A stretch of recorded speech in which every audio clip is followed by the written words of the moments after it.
तो good afternoon all of you. अब इसको आराम से करते रहो, डिस्टर्ब ना हो। अभ्युदय अलीगढ़ की जो नीट क्लासेस हैं उसमें बायोलॉजी फैकल्टी से मैं भूपेंद्र सिंह। यहाँ अलीगढ़ शहर में आपका एक कॉलेज है, असेंबली कॉलेज, वहाँ पर मैं बायोलॉजी टीचर हूँ, ठीक, जहाँ पर आपका दूसरा सेंटर चलता है सिविल वाला, NDA CDS and civil service. Okay, so अच्छी बात है, आपकी समय से शुरुआत होगी। लास्ट ईयर थोड़ा सा डिस्टर्बेंस था कि क्लासेस बहुत शॉर्ट रही थी, कम लेक्चर्स मिल पाए थे। इस बार आपको लेक्चर्स ज़्यादा मिलेंगे कंपेरेटिवली, अगर कुछ एडवर्स कंडीशंस नहीं बनी तो। फिलहाल में बेहतर रहेगा, क्योंकि लास्ट ईयर क्या ऑनलाइन क्लासेस थी तो उसके बेस पर वो लोग नोट कर लेते बाद में जिसको नोट करना था। हालांकि लिटरेचर तो हर जगह पर है, हमें तो यहाँ पर समझना है, डिस्कशन ज़्यादा जरूरी चीज़ है। क्लियर? कोशिश करेंगे यहाँ पर कुछ जो मेजर पॉइंट्स हैं, जो मेजर डाटाज हैं जिनसे रिलेटेड कंपटीशन में क्वेश्चंस आते हैं, उन चीज़ों को हम लोग यहाँ पे बीच बीच में आपको नोट कराएं, ठीक। लेकिन जैसा शेड्यूल अभी फ़िलहाल मिला हुआ है उस हिसाब से आपका सिलेबस तो आपको मालूम ही है, मोर और लेस NCERT उसका बेस है। NCERT 11th और 12th की जो है, आई थिंक मोस्टली अब तो वैसे कोई डाउट्स नहीं है सिवाय मीडियम के, क्योंकि जो सिलेबस स्टेट बोर्ड में है, यूपी बोर्ड में, सेम वही पैटर्न आपका NCERT का इंग्लिश मीडियम स्कूल्स में रहता है।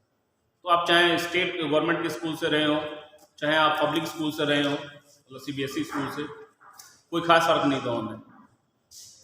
ओके, तो आपका जो NCERT है, स्पेशली मैं कह रहा हूँ बायो के केस में, अभी भी जैसे जो एग्जाम हुआ है उसमें काफ़ी हद तक क्वेश्चंस बायो में भी, और जैसे मेरे को बताया कि केमिस्ट्री में भी काफ़ी क्वेश्चंस NCERT बेस्ड जा रहे थे, ऐसे ही था ना। हालांकि बायो की NCERT थोड़ी सी बोरिंग है, उसमें लिटरेचर बहुत कम है, इस वजह से समस्या आती है। कारण क्या रहा मुझे नहीं मालूम, लेकिन फिजिक्स केमिस्ट्री में जितना बुक्स को इलेबोरेट किया गया है, आपने देख रहे हैं कि टोटल मिलाकर के 2 साल में फिजिक्स केमिस्ट्री की 4 बुक्स हो जाती हैं। और यहाँ पर पहले कभी था पुराने सिलेबस में आपकी बायो की भी 4 बुक्स हुआ करती थी, लेकिन अभी गवर्नमेंट ने उसको कॉन्साइज कर दिया बहुत ज़्यादा। तो दिक्कत जो आ रही है उसमें ये है कि उसका थोड़ा सा टॉपिक्स को बहुत ब्रीफ में बताया गया, बहुत ज़्यादा ब्रीफ में। ओके, उसको थोड़ा सा लेंथी वे में मैं यहाँ पर थोड़ा सा डिस्कस कर रहा हूँ। Okay, so we are starting with very, मतलब टोटल मिला के शायद 10 यूनिट्स हैं, है ना। 5 +1 में डिस्कस करते हैं, 5 +2 में लेके चलते हैं। ओके, इनमें से वेटेज को लेकर के भी चले आप लोग, थोड़ा सा उसको ध्यान रखिएगा। हालांकि कोई ज़्यादा फर्क नहीं पड़ता, क्योंकि आपको तो बायो तो कम से कम थोड़ा नहीं करना पड़ेगा। आप चांस थोड़ा सा फिजिक्स में ले सकते हैं, मैं बिल्कुल नहीं कहूँगा, अगर आपका अच्छा है तो आप चांस लें। केमिस्ट्री में ले सकते हैं। बायो में तो कोशिश रहे कि 90+ अगर स्कोर हो जाए तो, मतलब परसेंट की मैं बात कर रहा हूँ, अगर 90+ परसेंटेज अगर आप स्कोर कर पा रहे हैं तो उससे नीचे का तो कोई मतलब ही नहीं है, इसीलिए कुछ भी छोड़ने जैसा नहीं रहता, ठीक है ना। फिजिक्स में आप समझ रहे हैं, थोड़ा सा मेडिकल वालों के लिए हल्का सा टफ पड़ जाता है, मैं ये कहूँगा बहुत टफ है, लेकिन कंपेरेटिवली टफ पड़ जाता है। इसलिए आप उसमें अपना एक पैरामीटर फिक्स कर लेते हैं कि हाँ, यहाँ मैं अगर 80 या 70 के बीच में भी आया हूँ तो बहुत है, इतना ही मैंने मेहनत करना है, तो उसके लिए कुछ पर्टिकुलर टॉपिक्स मैं छोड़ भी सकता हूँ जो ज़्यादा टाइम कंज्यूमिंग है। ओके, लेकिन बायो में आपको क्या है, हर एक टॉपिक को डिटेल में लेकर चलना पड़ेगा। कुछ टॉपिक्स ऐसे हैं जो काफ़ी लेंथी हैं, बहुत डिटेल में लेना, जैसे कि स्पेशली आपका animal physiology, that is unit number 5। Okay, काफ़ी डिटेल में लेना पड़ेगा। उसमें तो जो क्वेश्चंस हैं उनका इनफैक्ट मैं खुद जो है अपने सिंपल सी बात है, कोई भी टीचर तो PG तो होगा ही होगा, लेकिन हाँ मैं देखा कि उसमें काफ़ी क्वेश्चंस का लेवल बहुत डिफिकल्ट रहता है। डिफिकल्ट मतलब आपको ग्रेड का रहता है, 12th लेवल से आपका। यस, प्लांट फिजियोलॉजी भी थोड़ा सा है, लेकिन कंपेरेटिवली इतना टफ नहीं है। ओके, उसके बाद में 12th में निकल जाइएगा जेनेटिक्स, वो, और अब तो जो है एक नई यूनिट बढ़ा दी, उसमें जो है रिप्रोडक्शन वाली, बहुत डिटेल में जाकर के 4 चैप्टर में उसको डिवाइड किया गया है, तो उसका भी एग्जामिनेशन में वेटेज अच्छा लेके चलता है। फिर बाकी साइटोलॉजी है आपका। अच्छा जो हुआ है वो ये है कि आपका जो फाइलम्स हैं, लिविंग वर्ल्ड, माने अभी जो हम लोग शुरू करेंगे बायोडाइवर्सिटी वाला जो यूनिट है, यूनिट नंबर 1, उसमें से काफ़ी कम कर दिया है। पहले क्या होता था, 10 तो एनिमल फाइलम्स है, उनको बड़ा डिटेल में लेके चलना पड़ता था, और फिर बाद में जो है उसको और परेशान करने के लिए फ्रॉग का सिस्टम अलग से डिटेल में स्टडी करना है, कॉकरोच को अलग से स्टडी करना है, अर्थवर्म को अलग से डिस्कस करना है। अभी है सिलेबस में, लेकिन उसमें से क्वेश्चंस काफ़ी कम कर दें, ये अच्छी चीज़ है। ओके, अदरवाइज मैं आपको बताऊं कि सिंपल सी बात है कि मैं भी कभी नीट के लिए कभी ट्राई किया था, तो जब मैं ट्राई किया तो उस दौर में क्या रहता कि 1/3 हम लोग लेके चलते थे जोलॉजी को, तो मतलब अप्रोक्सीमेट 1/3 जो है लोअर फाइला का हुआ करता है। यानी 100 नंबर का अगर पेपर है तो हम लोग कहेंगे 33 नंबर का जो क्वेश्चन है केवल लोअर फाइला से ही आते हैं। यस, बाकी का 1/3 पोर्शन जो रहता था वो अकेला फ्रॉग और रैबिट, इनको डिटेल में लेके चलते थे, आज इसको मैमेलिया बोल देते हैं। तो ये अकेले इतना लेके चलते थे, बाकी जो बचता था फिजियोलॉजी ले। लेकिन अब क्या हो गया है, इसका पोर्शन का वेटेज जो है काफी कम कर दिया है। ऐसे तो है। चलिए, so we are starting with the unit 1। It is living world. कुछ क्वेश्चंस आप समझ भी रहे हो कि लगभग 4-5 क्वेश्चंस तो ऐसे हैं जिनको आपको बहुत ज्यादा सीरियसली ना लें, तो उसके चक्कर में बहुत डिटेल में जाना पड़े। अदरवाइज बहुत सुपरफिशियल भी चलेंगे तो उस हिसाब से वो कवर्ड में आया है। ठीक, तो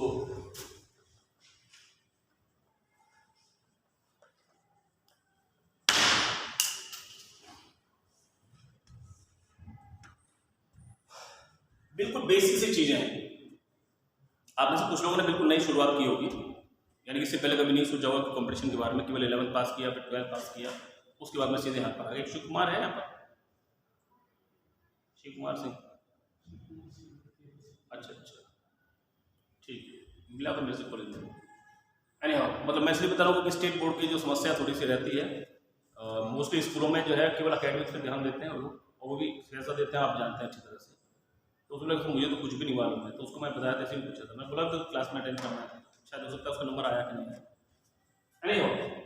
एक छोटी सी चीज लेके चलेंगे हम लोग। इसके अलावा हम लोग बात कर रहे हैं जनरल डिस्कशन अबाउट बायोलॉजी। एक होता है रूट वर्ड। यस, ये आप लोग लिटरेचर में पढ़े होंगे। इसके पीछे लगाते हैं क्या बोलते हैं, सफिक्स बोलते हैं।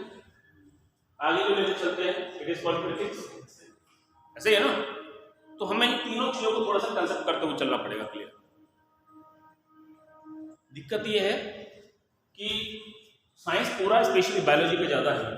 मायने ये ना तो आपकी लैंग्वेज तो है ही हिंदी, इंग्लिश भी नहीं है, उसमें बहुत सारे टर्म्स जो हैं अदर लैंग्वेजेस के, ग्रीक है, लैटिन है, ये सब आते रहते हैं, जिनको हमें समझना पड़ता है कि इसका इंग्लिश मीनिंग क्या रहा होगा। ऐसे है ना। आप ना जैसे जो डिफिकल्ट टर्म्स आए और एक बार अगर वो टर्म क्लियर हो गए तो आप उससे मिलता जुलता गैस कर लेते हैं आगे की तरफ। सी है ना। जैसे पाइसिकल्चर एक नई टर्म है, तो पाइसिकल्चर आपको अगर पीसीज के बारे में जानकारी है तो आप समझ जाएंगे कि मछलियों से रिलेटेड होगा। कल्चर माने रियरिंग कर रहे हैं हम उसको, ग्रो कर रहे होंगे। तो यहाँ पर मेरा कहने का मतलब ये कि आपको टर्म्स को नॉर्मली पकड़ना पड़ेगा। बाकी अभी थोड़ा सा कम हो गया, लेकिन पहले क्वेश्चन आते थे कि भाई ठीक है, particular branch of study of the amphibians is called this one. 4 option दिए, उनमें से आपको चूज करना है। स्टडी ऑफ द रेप्टाइल्स क्या कहते हैं, उसको आपको चूज करना है। इस तरह क्वेश्चन भी काफी आते थे।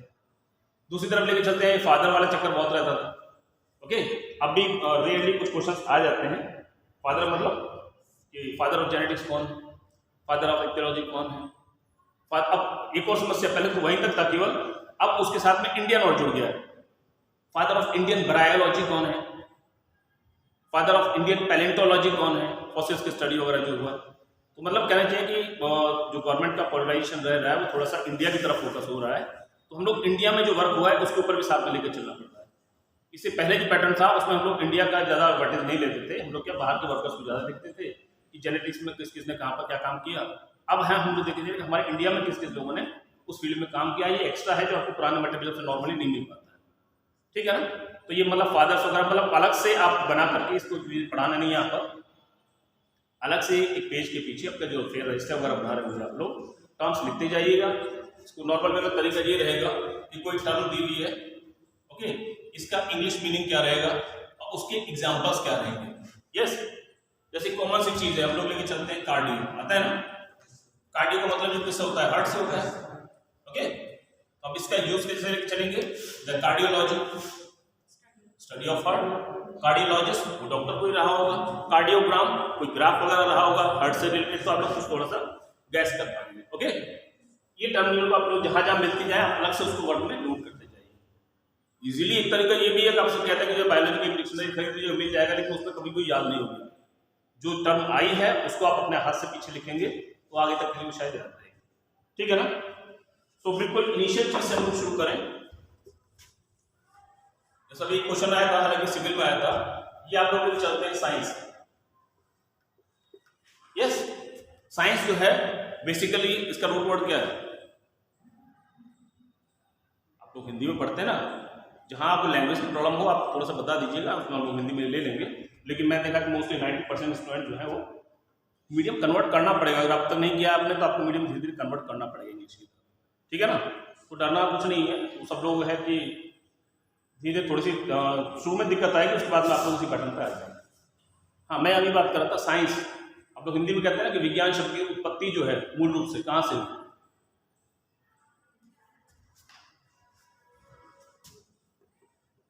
एक शब्द सुना है साइंटिया, इसका मतलब होता है टू नो, ऐसा है ना।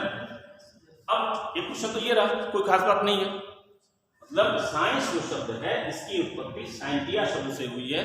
अब बात आती है साइंटिया कौन सी लैंग्वेज का वर्ड है? वो तो अच्छी बात है कि दो में आप पकड़ लेते हैं, या तो लैटिन टर्म रही होगी या फिर वो ग्रीक रही होगी, but unfortunately it's not Greek, it's the Latin term, ठीक है ना। मतलब क्लियर है ना? चलिए, ये क्लियर हो गया।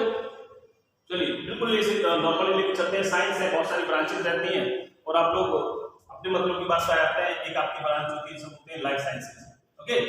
पहले जिसको कहा करते थे बायोलॉजी, ओके। अब बात आती है बायोलॉजी जो टर्म है ये किसका है? बोलिए। नहीं, वो तो मैं समझ गया। Biology is study of science. BIOS होता है, इसको जो लेके चलते हैं, it is BIOS means life, okay. और जहां भी लॉगोस आ गया, लॉगोस का मतलब है टू स्टडी, ऐसे है ना। तो it is biology simply means BIOS plus logos means study of the life is called biology. लेकिन मैं जो क्वेश्चन पूछा वो ये पूछा कि कौन सी लैंग्वेज का मतलब, कौन सी उससे मतलब है, ग्रीक है, लैटिन है, बाकी हिंदी इंग्लिश से कोई मतलब ही नहीं है। इट इज, याद रखना हमेशा में छोटा। हाँ बोलो, चलो कोई दिक्कत नहीं। मैं जो बात कर रहा हूं, जहां भी आपको ये लॉजी लगा रहता है ना साथ में, ये सारे के सारे ग्रीक टर्म्स है, क्लियर है ना। तो ये जो है ग्रीक टर्म्स है, कंफ्यूजन ना हो तो आप अपने तरीके से कोई फार्मूला बना लीजिए, ठीक। चलिए एक और क्वेश्चन बड़ा अच्छा बनता है। मैं बिल्कुल बेसिक लेके चल रहा हूँ, ये आप लोग कह सकते हैं कि तो 9 10 की चीजें होती रह, लेकिन पूछ भी आती है तो क्या करना है, पढ़ना तो पड़ेगा। अल्टीमेटली देखिए एक और चीज भी है, जो पेपर सेटर्स है, चाहे वो एनटी हो, एजेंसी, चाहे सीबीएसई, कोई भी रही हो, वो मान के चलते हैं कि आपने 12th पास कर ली, इसका मतलब starting from the class first up to the class 12 सारा आपका सिलेबस है। आप कहने लगे तो 9th की चीज है, कोई दिक्कत नहीं, 9th की तो बिल्कुल पूछेगा आपसे, उससे छोटी क्लासेज वो भी पूछ लेगा, होता है ना। उससे पहले आप लोग 7th क्लास में कंडक्टिविटी वगैरह पढ़ते हैं, ऊष्मा का चालन, बिल्कुल बेसिक चीज है, वही पूछ लेते हैं। उससे पहले आपने 5वीं क्लास में पढ़ा लीवर, लीवर्स होते हैं ना, क्या बोलते हैं, उत्तोलक बोलते हैं हिंदी में, जिसको फिजिक्स में उत्तोलक पढ़े ना अपने लीवर्स, ठीक है ना। कभी कभी लीवर भी पूछ लीजिए, हम लोग ये नहीं कह सकते कि सभी तो बच्चों वाली चीज हमसे पूछ रहे हो, नहीं पूछ रहे हो, उसकी बात ये वापस आते हैं। जो क्वेश्चन बना दैट टर्म बायोलॉजी किसने दिया? बिल्कुल भी नहीं, याद रखिएगा दो लोगों का नाम है, it is Treviranus and Lamarck. Lamarck को तो आप जानते होंगे, बहुत कॉमन क्वेश्चन हो चुका है। और अब सिविल का हम लोग शुरुआत करते हैं तो यहीं से लेके चलते हैं। इसके अलावा आपका यहाँ पर सिविल का क्लास भी चल रही है, एनडीए है, सीडीएस है, उसके अलावा आई स्पीसीज वाला जो रहता है। अब तो साइंस हर जगह कॉमन हो गया है, ठीक। मेरे पास में तो जो बायोलॉजी जो शब्द है वो इंट्रोड्यूस किसने किया? ट्रेविरेनस एंड लेमार्क ने किया, अक्सर पूछा जाता है, ओके। चलिए अब हम लोग बात कर रहे थे branches of the biology. Bio की बहुत सारी ब्रांचेस हैं, और अभी बात कर रहे थे अभी जो about the father of biology, कौन है? हिंदी वाला इसको कहते हैं, इंग्लिश वाले इसको अरिस्टोटल कहते हैं, एक ही बात है, okay. Father of biology Aristotle हुए। बायोलॉजी को आपने फर्दर डिवाइड कर दिया, तो मेजर ब्रांचेस भी आपने कहा इट इज द जूलॉजी, ऐसे ही है ना, और दूसरा वाला जो है it is the botany, clear है ना। जूलॉजी मतलब सिंपल सी बात आ रहा है, आपका कौन सा टर्म रहा होगा? ग्रीक टर्म रहा होगा। और जू माने क्या रहा होगा? जून प्लस लोगोस, ऐसे है ना। और जून का मतलब एनिमल से रहा, ठीक। फादर ऑफ जूलॉजी जो लेके चले, हाँ ब्रो, अरिस्टोटल, वही सेम ओके, अगर आपके सामने आप मान लीजिए सपोज बहुत छोटा सा बच्चा है, उसके आगे बहुत सारी चीज़ें हैं, प्लांट्स भी हैं, कुछ छोटे मोटे चूहे हुए, कुछ इस तरह आती है, तो उसका अटेंशन जो है पहले काम फोकस करेगा एनिमल्स पे, क्योंकि उनका मोटिलिटी रहती है। वही शायद साइंटिस्ट के साथ में रहा होगा, सबसे पहले काम जो हुआ होगा वो कहाँ रहा होगा, एनिमल्स में रहा होगा। तो इसीलिए जो है अरिस्टो के साथ में ही बायोलॉजी को जोड़ दिया गया। हाँ, नेक्स्ट आता है बॉटनी। बॉटनी जो टर्म है basically it develop from the bosque. इसको नया नाम याद रखिएगा, पूछा जाता है, it is phytology. Phytology, phyton माने प्लांट्स, वही चीज है की बात है। अब क्वेश्चन आता है लौट करके, father of botany that is Theophrastus. और आपको मालूम है ये सब गुरु चेले वाला चक्कर है, मतलब अरस्तु के जो स्टूडेंट थे उसका नाम था थियोफ्रस्टस। क्लियर है ना। बुक भी पूछी जाती है, जो फर्स्ट बुक मानी जाती है बायो में, it is Historia Animalium. Historia Animalium, yes. ऐसे करके यहां लेके चलेंगे तो सीधी सी बात है, ये होगा हिस्टोरिया प्लांटेरम। क्लियर है, प्लांटेरम, यस, मतलब हिस्ट्री ऑफ द प्लांट्स ऐसे करके रहा होगा इसका। लेकिन इसका जो अपना ग्रीक नाम में जो रहे होंगे इसकी टर्मिनोलॉजी इस तरह से। बायो की जो ब्रांचेस हैं नॉर्मली हम लोग यहाँ बायोलॉजी में जो स्टडी करते हैं, इनको हम लोग दो कैटेगरी में डिवाइड कर देते हैं। एक तो होती है थ्योरेटिकल ब्रांचेस, जिसमें हम लोग सिद्धांतों की बात करते हैं। ऐसा ना किसी भी सब्जेक्ट की रही हो, दो तरह की ब्रांचेस रहती हैं। एक जहां पर हम लोग थ्योरी के बारे में बात करेंगे और दूसरी इसी को अप्लाइड ब्रांचेस होंगी। यस, अनलिमिटेड है, बहुत सारी ब्रांचेस हैं। हम दो एक एग्जांपल्स लेंगे खाली यहां पर। थ्योरेटिकल ब्रांचेस जैसे आपने कहा जेनेटिक्स है, जेनेटिक्स का नाम सुना हुआ है ना, आनुवंशिकी बोलते हैं हिंदी में। Study of the heredity and the variation is called genetics. अब यहाँ पर तो हमें प्रिंसिपल्स पढ़ने हैं, मेंडल्स ने क्या काम किया, बेटसन एंड पुनेट ने क्या काम किया, उसके अलावा मॉर्गन ने क्या काम किया, ओके, या और लोगों ने क्या काम किया, उसके क्या क्या प्रिंसिपल्स दिए यहाँ पर। और जब इन प्रिंसिपल्स को हम लोग अप्लाई करते हैं, जैसे हम लोग कहने लगे आपसे अबाउट द प्लांट ब्रीडिंग, ये क्या होगी, अप्लाइड ब्रांच होगी इसकी। यस, ऐसे ही लेके चलें। आपको कहते हैं एक होता है इक्थियोलॉजी। क्या होती है, ichthyology, that is study of what, नहीं, स्टडी ऑफ फिशेस। क्लियर है ना। और दूसरी तरफ हम लोग बात करते हैं, अभी जो मैं बता रहा था आपको, इट इज पाइसिकल्चर। ये क्या है, rearing of fishes on the basis of ichthyology. हमने एक्थियोलॉजी में जो नॉलेज इकट्ठा किया, हम एनिमल्स के साथ में रहते हैं, मतलब इंसानों के साथ रहते हैं, तो इंसानों के बारे में जानेंगे, कौन क्या खाता है, पीता है, कैसा रहता है, क्या उसकी रिक्वायरमेंट है, क्या उसका सिस्टम है। लेकिन जब आपका इंटरेस्ट फिशेस में हो जाएगा तो पहले उसको समझना पड़ेगा ना, उसकी मॉर्फोलॉजी क्या है, उसकी एनाटॉमी क्या है, कैसे उसके सिस्टम्स काम करते हैं। ओके, तो अल्टीमेटली मेरा मतलब क्या हुआ, ये जो है अप्लाइड ब्रांच है, ये इसकी थ्योरेटिकल ब्रांच। ठीक है ना। चलिए, बहुत सारी ब्रांचेज हैं, आप देखते चली जाइएगा, आगे आते रहेंगे। हम फटाफट आते हैं जहाँ से, वरना यहाँ से जाने के बाद आप लोग जो बुक्स पढ़ेंगे तो फिर मुझे ढूंढते रहो, ये सारी कहानी कहीं है नहीं किताब में, ऐसे है ना। चलिए, ब्रांचेस अनलिमिटेड। ओके, जब भी मिलता रहे, मैं आपको इसलिए बता रहा हूँ कि आप शुरुआत कीजिए रजिस्टर के पीछे से, आगे से मत बनाइए उसको, क्योंकि आगे से आप पैटर्न लीजिएगा वही जो एनसीईआरटी का पैटर्न है। मेरे पास में आप जो भी फेयर कॉपी बनाएंगे, एक रजिस्टर बनाएंगे अच्छा सा, बिना गत्ते का बनाएंगे, ओके, इसकी थिकनेस कम लगे देखने में, लेकिन नंबर ऑफ पेजेस ज्यादा हो।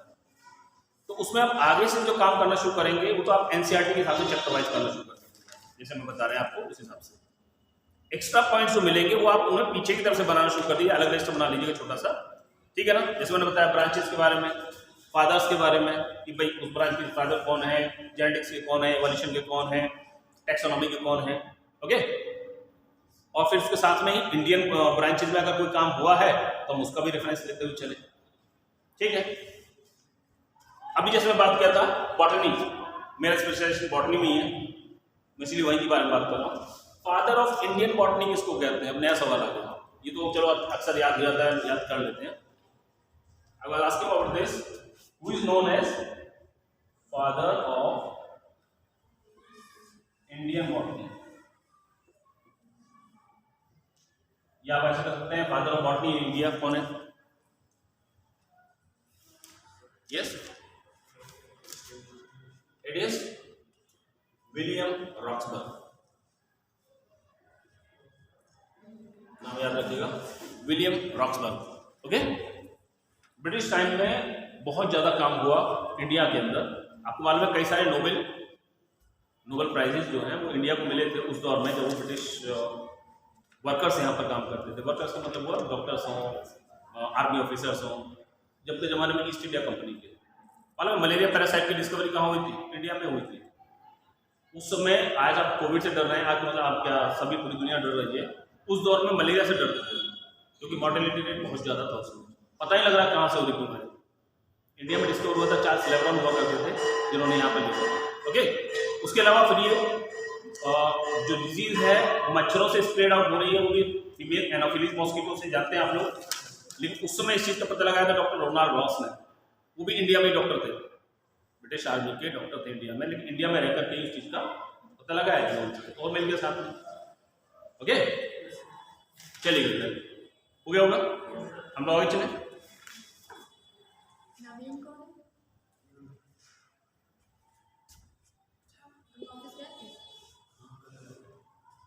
रजिस्ट्रेशन नंबर मिला?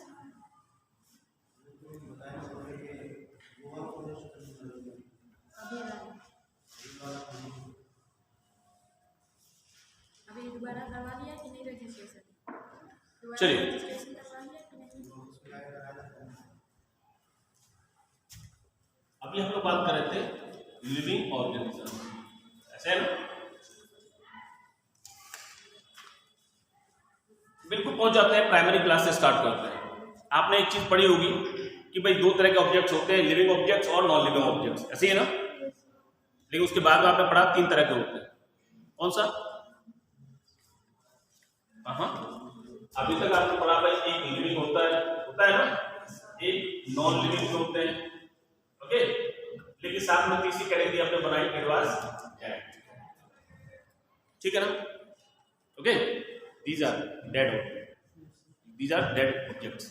ओके, अभी आप बात करेंगे ये नॉन लिविंग है? No, it's dead because before some time it was the part of a living system, living organism, ऐसे ही है ना? कुछ समय पहले किसी न किसी लिविंग ऑर्गेनिज्म का एंट्री की कोई पार्ट रहा होगा या उसका प्रोडक्ट रहा हो। आपने कहा जैसे सपोज फीकल मैटर पड़ा हुआ है, बॉटल पड़ी हुई किसी एनिमल की, वो भी हम लोग क्या कहेंगे? नॉन लिविंग नहीं कहेंगे उसको भी हम लोग कहेंगे डेड पार्ट, मतलब कभी किसी लिविंग सिस्टम का पार्ट हुआ करता था। यानी कि बाई प्रोडक्ट्स जो हैं चाहे वो किसी भी फॉर्म में रहे हो, उनको भी हम लोग क्या लेकर चलेंगे? नॉन लिविंग नहीं बोलेंगे, उसको हम लोग डेड पार्ट। क्लियर है ना? छोड़िए, एनसीईआरटी कह रही है, आप में से शायद हो सकता है कुछ लोगों के ऊपर क्या बच्चों ऐसी चीज लेके बैठ गए। क्वेश्चन आता है, एनसीईआरटी 5 कैरेक्टर्स पे बहुत ज्यादा फोकस करती है। हाँ, 5 कैरेक्टर्स पे फोकस करती है, एंड दैट इज कौन कौन से? चलिए, ग्रोथ, मेटाबॉलिज्म, चलो रिप्रोडक्शन,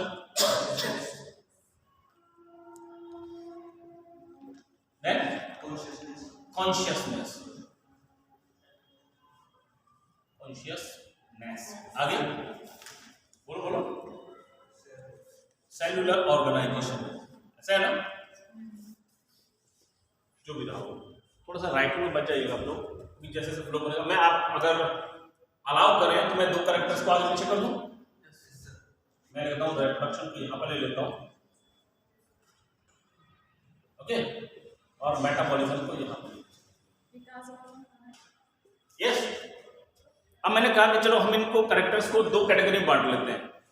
एक तो पूछता है इसके जो फीचर्स हुए, एक तो हुए जिन्हें कहते हैं हम लोग कैरेक्टरिस्टिक फीचर्स, ऐसा है ना? और दूसरे होते हैं डिफाइनिंग फीचर्स। क्या डिफरेंस है दोनों में? अब आप सोचिएगा इतनी छोटी सी चीज पूछी जाती है लेकिन इसमें भी गलती हो जाती है, बिल्कुल बेसिक समझ लें। इट इज, अच्छा एक चीज आपने और कुछ कोटेशन सुनते रहते हैं आप लोग, डार्विन की कोटेशन है, the nature is God, yes, उसके रहता है क्या। दूसरा मैं एक और कहूँगा, ये मेरी है, ठीक। हम लोग कहते हैं कि biology is science of exceptions, ऐसा है ना। बायोलॉजी अपवादों का विषय है। हम कोई भी कंसेप्ट लेके चलेंगे, साथ में बता देंगे पहले नहीं, देखो इसको अलग कर देना, ये इस रूल को नहीं मानेगा। अपवाद जानते हैं ना, एक्सेप्शंस जो होते हैं, जो जनरल रूल बना हुआ है उस रूल को अगर फॉलो नहीं करता है वो, तो हम लोग उसको क्या मान लेते हैं, अपवाद मान लेते हैं। बाकी 90% या फिर जो भी परसेंटेज रहा हो वो उस रूल को फॉलो करेंगे। जैसे सिंपल वे में हमने कहा मैमल्स हैं, मैमल्स में जो करेक्टर्स होते हैं, कौन से मैमल के अंदर वो करेक्टर्स एबनॉर्मल होते हैं थोड़े से, मतलब रूल सेट करके। जैसे आरबीसी का करेक्टर लेके चलेंगे, आरबीसी मालूम है आपको, आपकी जो आरबीसी होती है मैमल्स की कैसी होती हैं, मैं कह रहा हूँ कि ओवल होती हैं, बाइकॉन्वेक्स होती हैं, बाइकॉन्केव होती हैं, या कॉन्वेक्स और कॉन्वेकेव होती हैं। बाई अब एक साथ बोलोगे तो सब कुछ पता ही लगेगा। कॉन्केव डेफिनेटली होती है, बिल्कुल सही बात है। बट एक फैमिली है कैमेलिडी, जिसके अंदर कैमल आ जाते हैं, ओके। वो कहता है कि नहीं मैं नहीं मानूंगा इस बात को, उसकी कैसे होती है, बाइकॉन्वेक्स होती है, ओके। तो क्या हो गया, एक्सेप्शन हो गया इसका। दूसरी तरफ लेके चलते हैं, आपने कहा रेप्टाइल्स जो होते हैं, रेप्टाइल्स में कभी भी डायफ्राम नहीं होता है, ऐसा है ना, लेकिन किसी में तो होता है। यस यस, क्रोकोडाइल, वो कहता है मैं रूल नहीं मानूंगा। तो ये क्या, सब अपने अपने एक्सेप्शंस हो गए। बाकी जितने भी मेंबर्स हैं सबके अंदर नॉर्मली ऐसा रहेगा, ओके। कैसे हम लोग हार्ट वाली बात कर देते हैं, बाकी सब कहते हैं कि इनकम्प्लीट 4 है, लेकिन वहां पर कहता है कि नहीं मेरे तो लगभग कंप्लीट से हो गए, 4 हो गए। यस, इवोल्यूशनरी पैटर्न में वो थोड़ा सा एडवांस रहा हो। खैर वापस आ जाइए, तुम लोग कहते हैं कि biology is the science of exceptions. अपवाद कहीं ना कहीं मिलेंगे, मेरी बात समझ में। मैंने कहा डिफाइनिंग फीचर्स वो होते हैं those who are without exception. Yes, कोई अपवाद नहीं है, सबको वो रूल फॉलो करना पड़ेगा। जैसे मेटाबॉलिज्म, जैसे कॉन्शियसनेस, जैसे सेलुलर ऑर्गेनाइजेशन, ओके। जितने भी लिविंग ऑर्गेनिज्म हैं, हम लिविंग जब से ही बोलेंगे जिसके अंदर सेलुलर ऑर्गेनाइजेशन रहा होगा। सेलुलर ऑर्गेनाइजेशन मतलब जो सेल थ्योरी को फॉलो करता होगा, यानी कि body is made up of cells, ये सब बात रहेगी, ओके। अब वो कोई फर्क नहीं पड़ रहा कि प्रोकैरियोटिक सेल है कि यूकैरियोटिक सेल है, ओके। मतलब यूनिसेलुलर सेल है और मतलब मोनोन्यूक्लियस एक है कि मल्टी न्यूक्लियर कंडीशन है, कोई फर्क नहीं पड़ रहा इस चीज से, लेकिन सेल का ऑर्गेनाइजेशन होना चाहिए। अब आप कहेंगे वायरस में तो कुछ नहीं होता, होता है क्या वायरस के अंदर सेलुलर ऑर्गेनाइजेशन जैसी कोई चीज होती है? नहीं होती, तो हम उसको लिविंग मानते हैं कब है, याद रहेगा ना, ओके। तो मेरा मतलब ये हुआ, आप ना छोटे छोटे से वो बना लीजिए, क्या बोलते हैं अपने कोड वर्ड, कंफ्यूजन से बचने के लिए, क्योंकि लिटरेचर बहुत सारा है, कहाँ तक करेंगे, तो फिर क्या फॉर्मूला बना करके हमेशा के लिए हो गया। मोस्टली मैं देखा कि इन 5 में से ही कोई कैरेक्टर पूछेगा, बात खत्म। पूछेगा क्या, कौन से डिफाइनिंग फीचर्स हैं, कौन से कैरेक्टरिस्टिक फीचर्स हैं, तो ये तीनों MCC, yes, these are the defining features. और क्यों है मैं अभी बता दूं, ओके। और बाकी जो है ये दोनों कैसे हैं, ये कैरेक्टरिस्टिक्स है। कैरेक्टरिस्टिक्स में कहीं ना कहीं कोई एक्सेप्शन हो सकता है, क्लियर है। अब आप कहेंगे कैसे, थोड़ा सा इसको ले लेते हैं। ग्रोथ, आप मालूम है कि साइज बढ़ रहा है किसी चीज का, तो हमने कहा कि ग्रोथ हो रही है। दूसरी जो है हम लोग कहते हैं, इसको आप ऐसे कह सकते हैं, any irreversible change in the size और वॉल्यूम ऑफ द ऑर्गेनिज्म। कोई भी जीवधारी है उसके साइज में, आकार में, आकृति में, हिंदी में क्या बोलते हैं, इरिवर्सिबल, मतलब वापस ना हो। ये ना हो कि मैं सांस खींच ली, एक्सपेंड कर गया, छोड़ दिया, फिर वापस आ गया, तो ये ग्रोथ नहीं कहलाएगी, ऐसे ही है ना, इरिवर्सिबल चेंज ना हो, so that is called as the growth. अब आप कहेंगे कि सब ग्रोथ बड़ा बेसिक सा क्वेश्चन आता था पहले 9th में है, कि आपने कहा कि लिविंग ऑर्गेनिज्म में ग्रोथ करते हैं, सबको मालूम है, क्योंकि नंबर ऑफ द सेल्स बढ़ते हैं, ये बात सही है। लेकिन बोले हमें क्या मतलब है, सेल्स बढ़ रही हो चाहे कुछ और बढ़ रहा हो, बस उसका साइज तो बढ़ रहा है ना। आपने कहा कि जैसे कॉपर सल्फेट, जानते हैं ना, जितने भी क्रिस्टल्स होते हैं, तो ये आप लोग छोड़िएगा, हल्की सी बात करते हैं, मिश्री तो खाते होंगे सब लोग, कैंडी जो होती है, मिश्री में आपने देखा जब तोड़ते हैं तो उसके अंदर धागा सा निकलता है, होता है ना। बेसिकली होता क्या है, शुगर सॉल्यूशन बनाते हैं गाढ़ा सा, ओके, और उसके अंदर धागे के अंदर छोटे से मिश्री का क्रिस्टल बांध करके उसको लटका देते हैं, ओके। धीरे धीरे सारे सारे क्रिस्टल्स उसके ऊपर जमा होना शुरू हो जाते हैं, मेरी बात क्लियर है ना। और अल्टीमेटली उसका साइज लगातार बढ़ता रहेगा, ऐसे ही आप लोग एलम बनाते हैं, एलम जानते हैं, फिटकरी, ओके, फिटकरी की भी ग्रोथ ऐसे ही होती है। तो ग्रोथ तो हो रही है दोनों में, लेकिन यहां पर जो ग्रोथ हो रही है ये कैसी होगी, नॉन लिविंग के केस में, नॉन लिविंग में due to the extrinsic factors, extrinsic factors, या आप कह सकते हैं external accumulation of the substances. कूड़े का ढेर बनाना शुरू कर, आप लोग दिल्ली वगैरह गए होंगे तो देखा ना, जब बाहर निकलते उधर साइड में या क्या नाम है हरियाणा की तरफ, तो वहाँ देखा कूड़े के ऊंचे ऊंचे पहाड़ होते हैं। तो मैं छोटा था कभी निकलते तो उधर से हम लोग ट्रेन वगैरह से, तो अल्टीमेट बस होता है ऊंचे ऊंचे पहाड़, लेकिन ज्योग्राफी वाले सर तो हमें कभी नहीं बताते कि दिल्ली में पहाड़ होते हैं तो ऊंचे ऊंचे। बाद में देखा वो कूड़ों का ढेर था। यस, और अब तो धीरे धीरे और बढ़ता जा रहा है, ठीक है ना। अल्टीमेटली उसको वॉल्यूम निकालेंगे, आपके जो शहर अलीगढ़ है, मैं पूरे उसकी बात नहीं कर रहा हूँ, इतना बड़े बड़े ढेर बड़े होते हैं, ओके। उनको जो ट्रक घूमते हैं कूड़ा लेकर भी जाते हैं तो छोटे छोटे से दिखाई देते हैं, पता नहीं लगता कि मक्खी घूम रही की लग जा रहे हैं, ओके। खैर मेरा मतलब समझ आ गया ना। माउंटेन की ग्रोथ हो रही है, वो ये पूछता है कि माउंटेन भी तो साइड में ग्रो हो रही है, क्यों हो रही है, ओके। लिविंग में जो होगा due to the external intrinsic factors, आंतरिक कारणों से उसमें ग्रोथ होगी।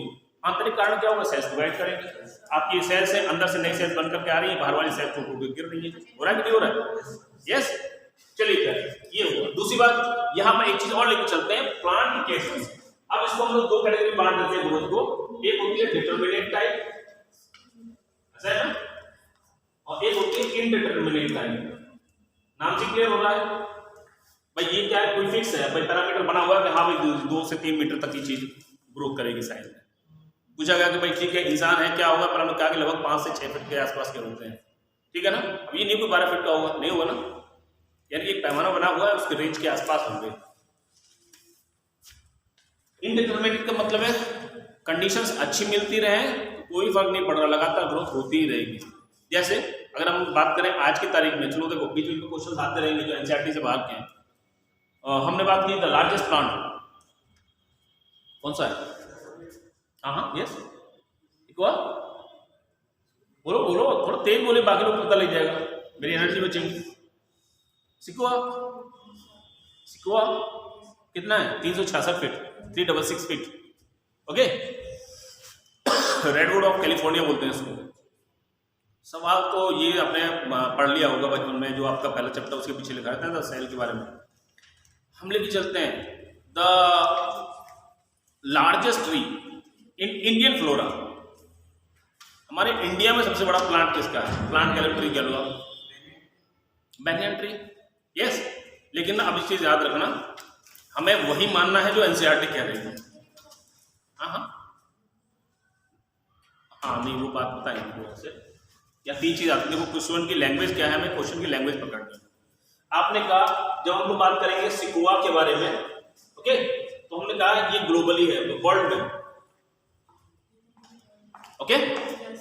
और हमने बात की यहाँ पर इसकी 2 स्पीशीज होती है, एक होता है सिकुआ जिगेंटम और एक होता है सेमी पाइवेरियंस। तो सेमी पाइवेरियंस जो है हाइट में अच्छा है, जिगेंटम जो है वॉल्यूम में अच्छा है, ओके।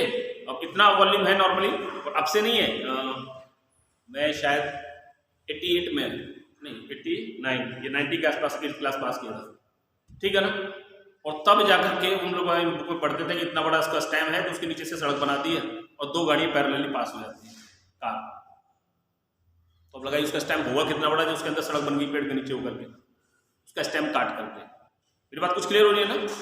वापस आते हैं, तो मैंने बताया सिकुआ के 2 स्पीशीज दिमाग में रखनी है आपको। एक तो बताया सिकुआ जिगेंटम, नाम से बताया, जियांट मतलब बड़ा लंबा, ओके। और दूसरा जो होता है इट इज सिकुआ सेमी पाइवेरियंस, ओके। तो हमने कहा कि ये वॉल्यूम लार्जेस्ट बात की हमने, इसको हमने लॉन्गेस्ट की बात कर दी, ठीक। लेकिन इट इज अ जिम्नोस्पर्म। अब क्वेश्चन के लिए हमने समझ लें, उसने पूछा कि सबसे बड़ा प्लांट कौन सा है, ये वाला है, लेकिन ये क्या है, इट इज जिम्नोस्पर्म। अगर उसने पूछा कि largest angiospermic plant in the world कौन सा है, लॉन्गेस्ट, सो इट इज, अभी जो आप बात कर रहे थे यूकेलिप्टस। दुनिया में एंजियोस्पर्मिक प्लांट्स के बारे में जब हम बात करेंगे तो एंजियोस्पर्म में कौन सा होगा, इट इज यूकेलिप्टस, ठीक है ना, जिसको सफेदा बोल देते हैं हम लोग, ठीक। अब एक और क्वेश्चन आता है, इंडियन फ्लोरा में सबसे ऊंचा प्लांट कौन सा है, लंबा प्लांट? इंडियन फ्लोरा में ये याद रखना, इसकी हाइट जब हम लोग बात कर रहे थे, इट इज 3, रट लेना ये चीज बस, 66 फीट, शायद इससे ऊपर हो गया हो, ठीक है। इंडियन फ्लोरा में सबसे हाईएस्ट प्लांट जो हम लोग बात करेंगे, ये स्पीशीज है जिम्नोस्पर्म में पाइनस की। चीड़ जानते हैं, चीड़, पाइनस एक्सेल्सा, और मात्र 89 फीट। ओके, ये नए क्वेश्चंस है, ठीक है ना। ये इधर जो अपना मेघालय है, मेघालय की तरफ, मेघालय नाम सुना है अपना स्टेट है, नॉर्थ NER जो है उसमें है, नॉर्थ ईस्ट जो स्टेट है, सॉरी 7 क्वींस रोड बोलते हैं, वहाँ पर खासी हिल्स वगैरह हैं, खासी, जयंती और कौन सी है वो 3-4 हिल्स के नाम है, उन पे नॉर्मली मिलता है खासी हिल्स के ऊपर, that is the Pinus excelsa, और सबसे ऊंचा प्लांट यही है, लगभग फीट का। हो गया, वापस आ जाते हैं। तो मैं क्या बताता आपको कि प्लांट्स के केस में ये जो होता है इनडिटरमिनेट टाइप की होती है, ठीक, जबकि एनिमल्स के केस में नॉर्मली ये कैसी होगी, डिटरमिनेट टाइप की होगी, ठीक है। ओके, प्लांट्स में तो ऐसा खाना पानी मिलता रहे, कोई दिक्कत नहीं है, ग्रो करता रहेगा। जो सिक्वा वाली बात है, इसके लिए मान के चलते हैं कि शायद इसकी लाइफ जो है 4000 के आसपास की है, 4000 ईयर्स। ओके, हमारा जो बैनियान ट्री है इंडिया का, उसका लाइफ स्पैन भी काफी ज्यादा है, ठीक है ना, लेकिन हाईएस्ट अगर पूछेगा तो सिक्वा का ही लाइफ स्पैन है। ओके, वापस आते हैं लौट करके। तो ग्रोथ का जो फैक्टर्स है क्लियर हो गया आपको, an irreversible change in the size and the volume of the organism is called growth. यहां नॉन लिविंग के केस में एक्सटेंसिव ग्रोथ होती है, जबकि लिविंग के केस में जो है कैसे होती है, इंट्रिंसिक फैक्टर से होती है। ओके, बाकी डिटरमिनेट और इंडिटरमिनेट दो तरह की हो सकती है। कुल मिलाकर के जो सवाल पूछे जाना है वो ये है कि ये कैरेक्टरिस्टिक फीचर है, डिफाइनिंग फीचर नहीं है, क्योंकि नॉन लिविंग ऑब्जेक्ट भी ग्रोथ कर देते हैं। ओके, ठीक है। अच्छा, आगे आते हैं रिप्रोडक्शन। अब अपने का रिप्रोडक्शन तो डिफाइनिंग फीचर होना चाहिए, लेकिन नहीं है, सीधा क्योंकि टाइम को देखते हुए चलना है। Reproduction is not defining feature. Reproduction जानते हैं ना, जनन, तो आपने कहा अगर नहीं है तो फिर बाकी लोग पैदा कैसे हो जाते हैं भाई? लोग का मतलब है ऑर्गेनिज्म, इतनी सारी स्पीशीज हैं, लगभग आज की तारीख की बात करें 1.7 मिलियन स्पीशीज। अब ये इतनी स्पीशीज हैं, मिलियन जानते हैं ना, मिलियन, बिलियन, 10 लाख, 1000, मैं तो सीधा जानता हूँ 1000 गुणा 1000, 2 बार कर दो तो मिलियन हो गया, 3 बार कर दो तो बिलियन हो गया, और 4 बार कर दो तो ट्रिलियन हो गया, ऐसे ही ना। चलिए वापस आ जाओ। तो आपने बताया कि ऑर्गेनिज्म फिर बढ़ते कैसे हैं। 3 एक्सेप्शन से याद रखना। एनिमल्स के केस में मैं बता रहा हूं, प्लांट्स के नहीं बता रहे हैं। एनिमल्स में जैसे इसके एक्सेप्शंस होंगे, बोलो, यस, वर्कर बीज। अरे आपने बी हाइव ऐसे किताब का नाम लिया, उधर लिटरेचर इंग्लिश की बुक है, ऐसा है, CBSE में बुक है, उसका नाम ही बी हाइव है। एनीहाउ, मैं बात करूं मधुमक्खी का जो छत्ता हुआ, उसमें आपने छोटी क्लासेस में पढ़ा होगा कि बहुत तरह की होती है, क्वीन होती है, कुछ ड्रोन यानी मेल होते हैं, कुछ फीमेल्स होती हैं, कुछ वर्कर्स होते हैं, इस तरह से रहता है ना। मतलब जितने भी कॉलोनियल इंसेक्ट्स होते हैं उनके अंदर, वैसे लोग लिखते हैं यहाँ पर वर्कर बी है, लेकिन याद रखिएगा, दोबारा मैं बता रहा हूँ, NCERT भी यही कहती है कि worker bee is sterile. Okay, लेकिन मैं कहता हूं नॉट ओनली द बी, जितने भी कॉलोनियल इंसेक्ट्स हैं, जैसे दीमक, टर्माइट, ओके, जैसे कि आपका हनी बी, ठीक है ना, कॉलोनी बना करके रहते हैं पूरी, तो उनके अंदर जो वर्कर्स होते हैं वो हमेशा स्टेराइल होंगे। ठीक, दूसरा भी आपने बताया, बोलो, हाइब्रिड्स। ओके, हाइब्रिड हालांकि कई तरह के होते हैं, हाइब्रिड्स लाइक म्यूल जानते हैं, खच्चर, या दूसरी तरफ हम लोग पौनी भी कह सकते हैं। ओके, एक हिनी भी होता है, बहुत सारे तरह के होते हैं, लेकिन नॉर्मली NCERT ने म्यूल कहा है तो अच्छी बात है, वो यहीं तक रुक जाता है। वैसे मैंने देखा नहीं कि इसके अलावा कोई और ऑप्शन देता हो। म्यूल मतलब ये हुआ, म्यूल जिसको हाइब्रिड क्या होता है इसमें लीजिएगा, genetically different to parents, okay, जिनके अंदर जेनेटिक वेरिएबिलिटी बहुत ज्यादा हो एक ही स्पीशीज के, नॉर्मली कई तरह के हो सकते हैं, इंटरजेनेरिक भी हो सकते हैं, इंटर स्पेसिफिक भी हो सकते हैं, उनके बीच में जब हम लोग क्रॉस कराएं, नेचुरली बहुत कम होते हैं, लेकिन इंसान है उल्टा सीधे काम कराएगा। ओके, तो मेरा मतलब यह है कि जब जेनेटिकली डिफरेंट दो पेरेंट्स हैं, उनकी जो नॉर्मली संतानें होंगी वो कैसे होंगी? नॉर्मली स्टेराइल रहती है। ओके, आपको केवल फोकस करना है इस एग्जांपल पर, क्योंकि बहुत सारे फर्टाइल हाइब्रिड्स भी होते हैं। मैं इसीलिए केवल उन्हीं का हाइब्रिड लाइक म्यूल, खच्चर जैसे। ठीक, तीसरा जो आता है स्टेराइल ह्यूमन, कि 3 टर्म उसमें लिखी है एनसीईआरटी में, इसलिए आप याद रखें। तो इनमें रिप्रोडक्शन नहीं होता, इसलिए हमने कहा कि भाई ठीक है, ये नहीं कर रहे तो हटाओ इसको भी। ये भी क्या है? कैरेक्टरिस्टिक फीचर है, डिफाइनिंग फीचर नहीं है। आगे लेकर चलते हैं मेटाबॉलिज्म।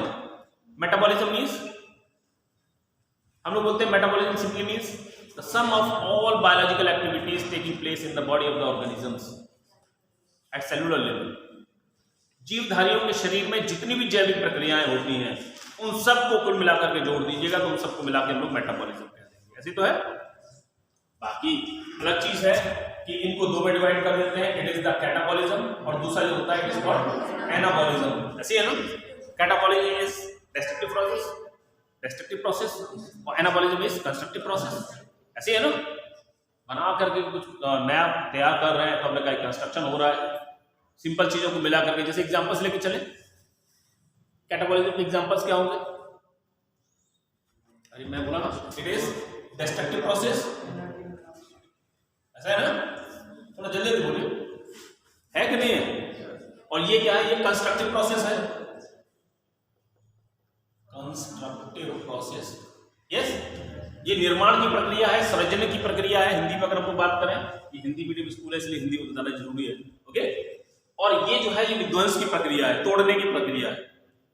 तो अगर मैं एक नॉर्मल सी बात कर रहा हूं, एक रिएक्शन है, मैंने आपसे कहा कि CO2 प्लस बैलेंस मत करना, यहाँ पर वो बैलेंस जब करना हो जब करेंगे, कार्बन डाइऑक्साइड मिला करके क्या बन गया? ये ग्लूकोज बन गया, ऐसा है ना। ओके, तो ये क्या हुआ? ये छोटी छोटी चीजों को मिला करके नया हुआ ना। जितने भी सिंथेसिस होते हैं वो सारे सारे क्या हुए? कंस्ट्रक्टिव प्रोसेस हो गए, चाहे वो प्रोटीन सिंथेसिस हो, यस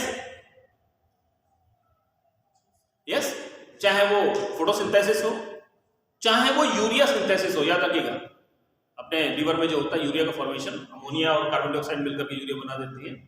ये सारे सारे क्या होंगे? कंस्ट्रक्टिव प्रोसेस होंगे। ठीक, इसका अपोजिट बात करें हम लोग डिस्ट्रक्टिव के बारे में, तो जितने इसके अपोजिट रिएक्शंस हैं, आपने कहा ये वाली जो रिएक्शंस है ये किसकी है? फोटोसिंथेसिस की है, ऐसे ही है ना। और हम लोग इसको रिवर्स कर देते हैं तो यही आपकी क्या रहती है? एरोबिक रेस्पिरेशन की हो जाती है, प्लस CO2 ऑक्सीजन हो लेते हैं साथ में। वो पहले भी निकल रही थी, अब भी निकल रही है, नहीं है? ग्लूकोज के साथ में जब ऑक्सीजन की प्रेजेंस में बर्निंग करेंगे तो अल्टीमेटली ब्रेकअप हो जाएगा, यानी बड़ा मॉलिक्यूल छोटे छोटे मॉलिक्यूल्स में टूट गया, तो इसे हम लोग कह दिए ये टूटने का प्रोसेस हो गया। ओके, डाइजेशन के बारे में जब हम लोग बात करेंगे तब भी ऐसे ही होगा। डाइजेशन में क्या होता है? नॉर्मली आपने कहा कि ग्लूकोज है प्लस पानी मिलाया इसमें, प्लस एंजाइम यूज किए यहाँ पर, और अल्टीमेटली ये है जो ब्रेकअप हो गया छोटी यूनिट्स में, है ना। ग्लूकोज नहीं, सॉरी, कार्बोहाइड्रेट है, ये पॉलीसैकेराइड है। सही करो इसको थोड़ा सा, जैसे आपने कहा चलो स्टार्च है। ओके, ये ब्रेकअप हुआ तो अल्टीमेटली क्या टूट गए? ये मोनोसैकेराइड्स में टूट गया। बड़ी यूनिट छोटी छोटी यूनिट्स में टूट रही है, तो ये भी क्या जाएगा? प्रोसेस इसी का हो जाएगा। ठीक है ना, डिटेल में अलग से लेंगे। तो मैं बताया आपको ये दो तरह के प्रोसेस होते हैं, और ये प्रोसेस सभी में होंगे, इसीलिए इनको हम लोग कहेंगे it is the defining feature. ठीक है, आगे बात करेंगे कॉन्शियसनेस, चेतना। ओके, या थोड़ी चीज समझ लीजिएगा, हम लोग कहते हैं स्टिमुलस, जानते हैं? Any change in the external world. कोई भी ऑर्गेनिज्म उसके आसपास जो है अभी है, अचानक से यहाँ पर ये बंद हो जाए, अटक होगा, अंधेरा होगा, पता लगा ना मुझे, आपको भी पता लग रहा है क्या? और जितने भी लिविंग होते हैं सबको इस चीज को महसूस करते हैं।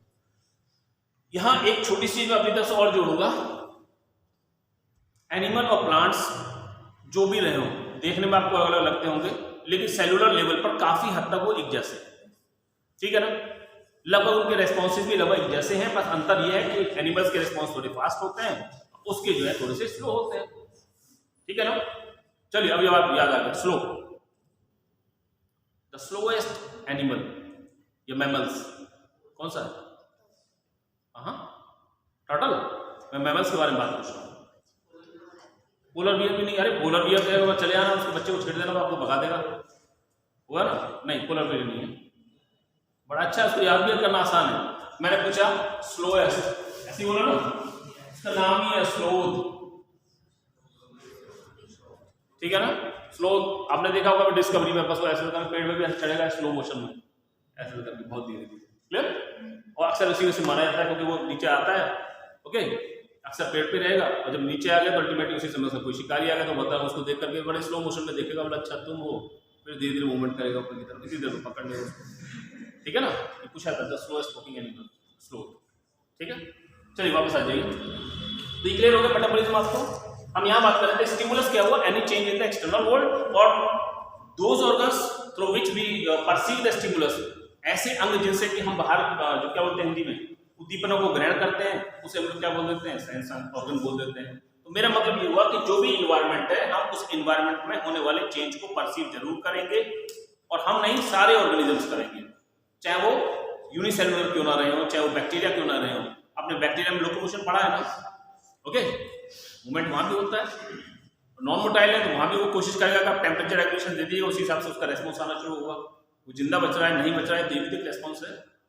अगर किसी स्टिमुलस के रेस्पॉन्स में कोई ऑर्गेनिज्म मर रहा है सपोज, तो ये भी तो उसका रेस्पॉन्स ही है।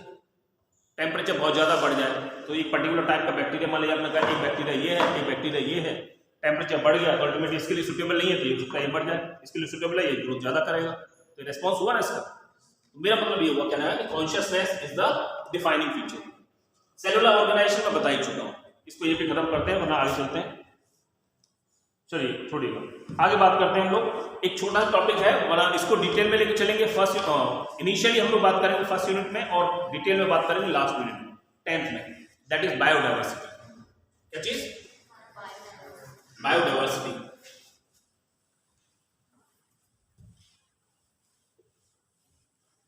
चलिए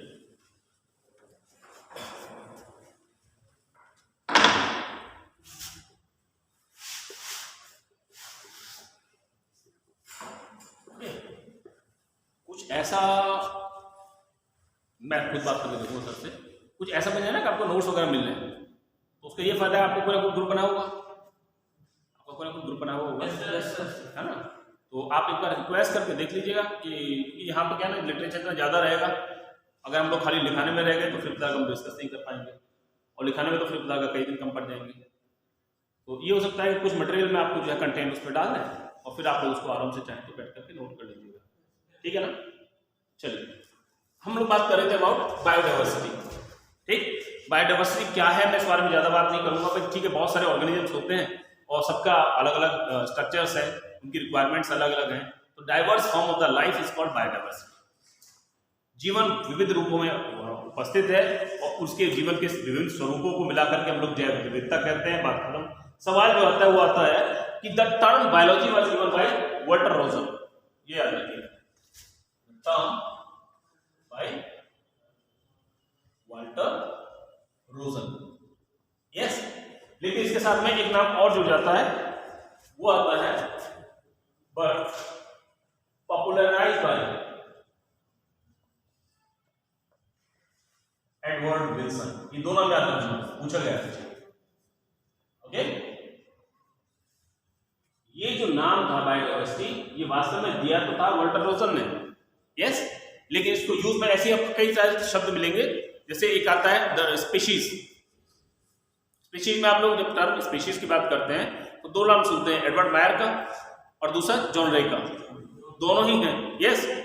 लेकिन डिपेंड करता है कि टर्म का इंट्रोडक्शन किसने दिया, नाम किसने दिया, और अल्टीमेटली बाकी जो उसके कैरेक्टर्स उसको डिफाइन किसने किया। तो नाम जो था एडवर्ड मायर ने दिया था और डिफाइन किया था जॉन रे ने। ऐसे करके यहाँ पे रखिएगा, कंफ्यूजन होता है दोनों के बीच में।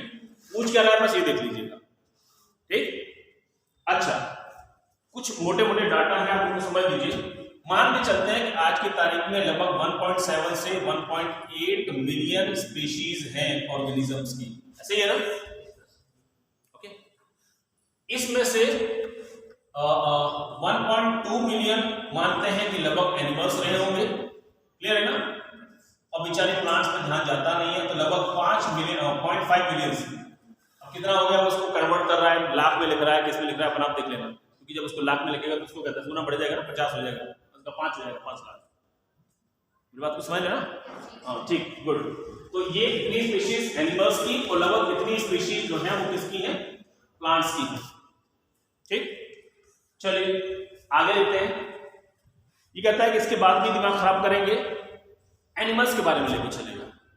एनिमल्स में याद रखिएगा, एनिमल्स में मैं इसको ऐसे ले लेता हूं, ठीक है ना, थोड़ा सा बड़ा कर लेते हैं। मान लीजिएगा ये कुल मिलाकर के एनिमल्स है। इनमें से सबसे बड़ा क्रेडिट जो है, ये मैंने कहा कि क्लियर है ना, 25-25 मान लिया इसको, यस इतना लगभग। अच्छा हाँ, एक और चीज फिर समझ लेना, ये 70% के आसपास हो गया इसका, और ये 30% के आसपास हो गया, ठीक। तो कभी कभी परसेंटेज पूछ लेता है कि जो अब तक डिस्कवर्ड प्लांट स्पीशीज है वो लगभग कितने परसेंट है, तो लगभग उसका 30% लमसम में। अगर 29 पॉइंट समथिंग भी है तो आप राउंड फिगर में याद कर लीजिए, इतना एक्यूरेट आपको नहीं देगा, ठीक है।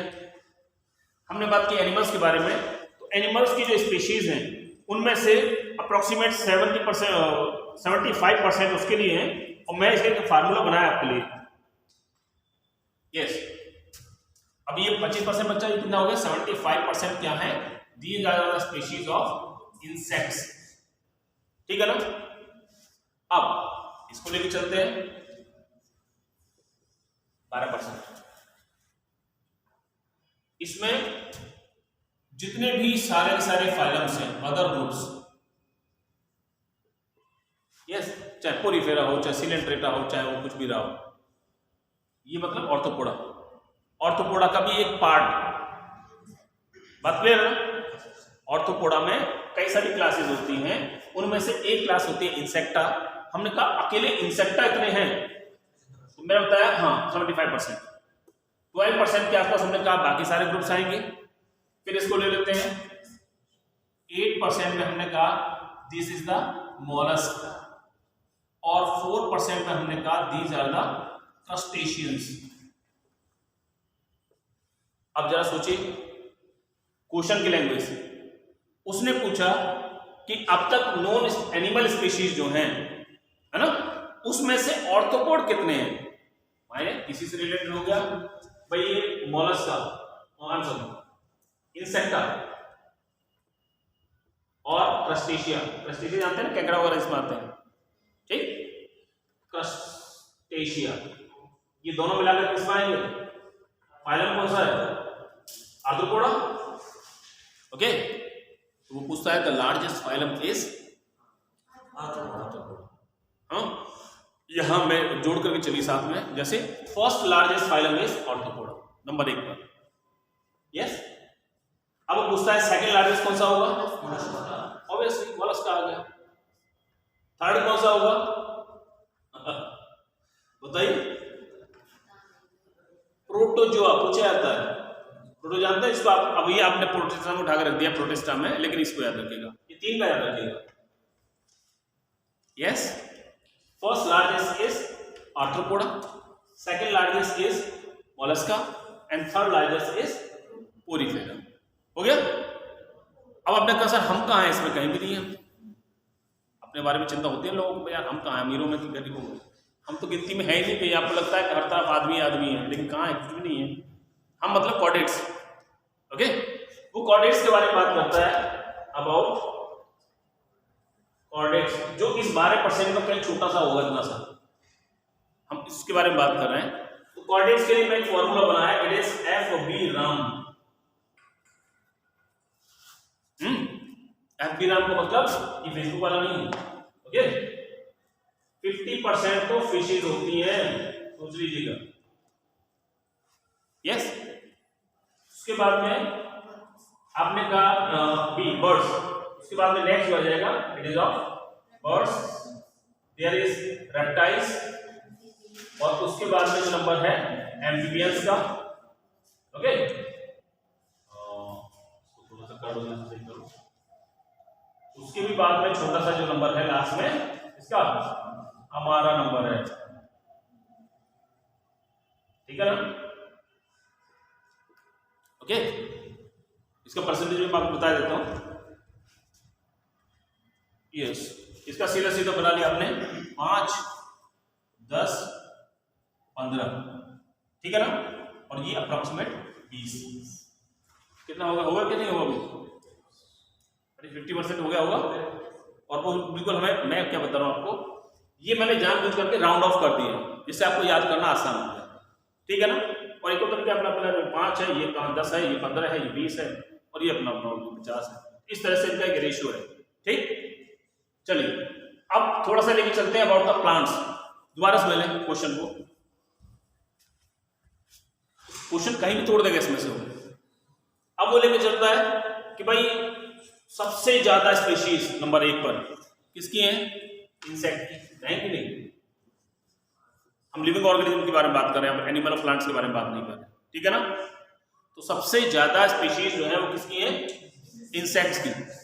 उसके बाद बोलो, नो मैं बात कर रहा हूं इसके बाद यही मैं कहना चाह रहा हूं आपसे, फंगाई, ठीक है ना। सबसे ज्यादा स्पीशीज एनिमल्स इंसेक्ट्स के बाद में जो आती है फंगाई की आती है, ठीक। ये भी एक सीक्वेंस जो है आप लोग याद रखिएगा, ठीक है। अभी प्लांट्स के बारे में बात करते हैं थोड़ी सी। जो मेजर प्लांट ग्रुप्स हैं इनको हमें लेके चलते हैं। फंगाई तो अपना भी आ गया।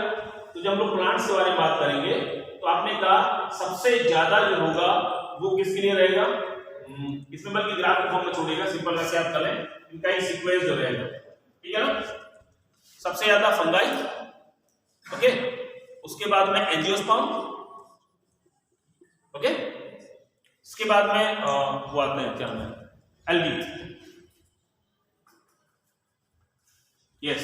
इसके बाद में जो आएंगी एल्गी स्पीशीज आएंगी, ओके,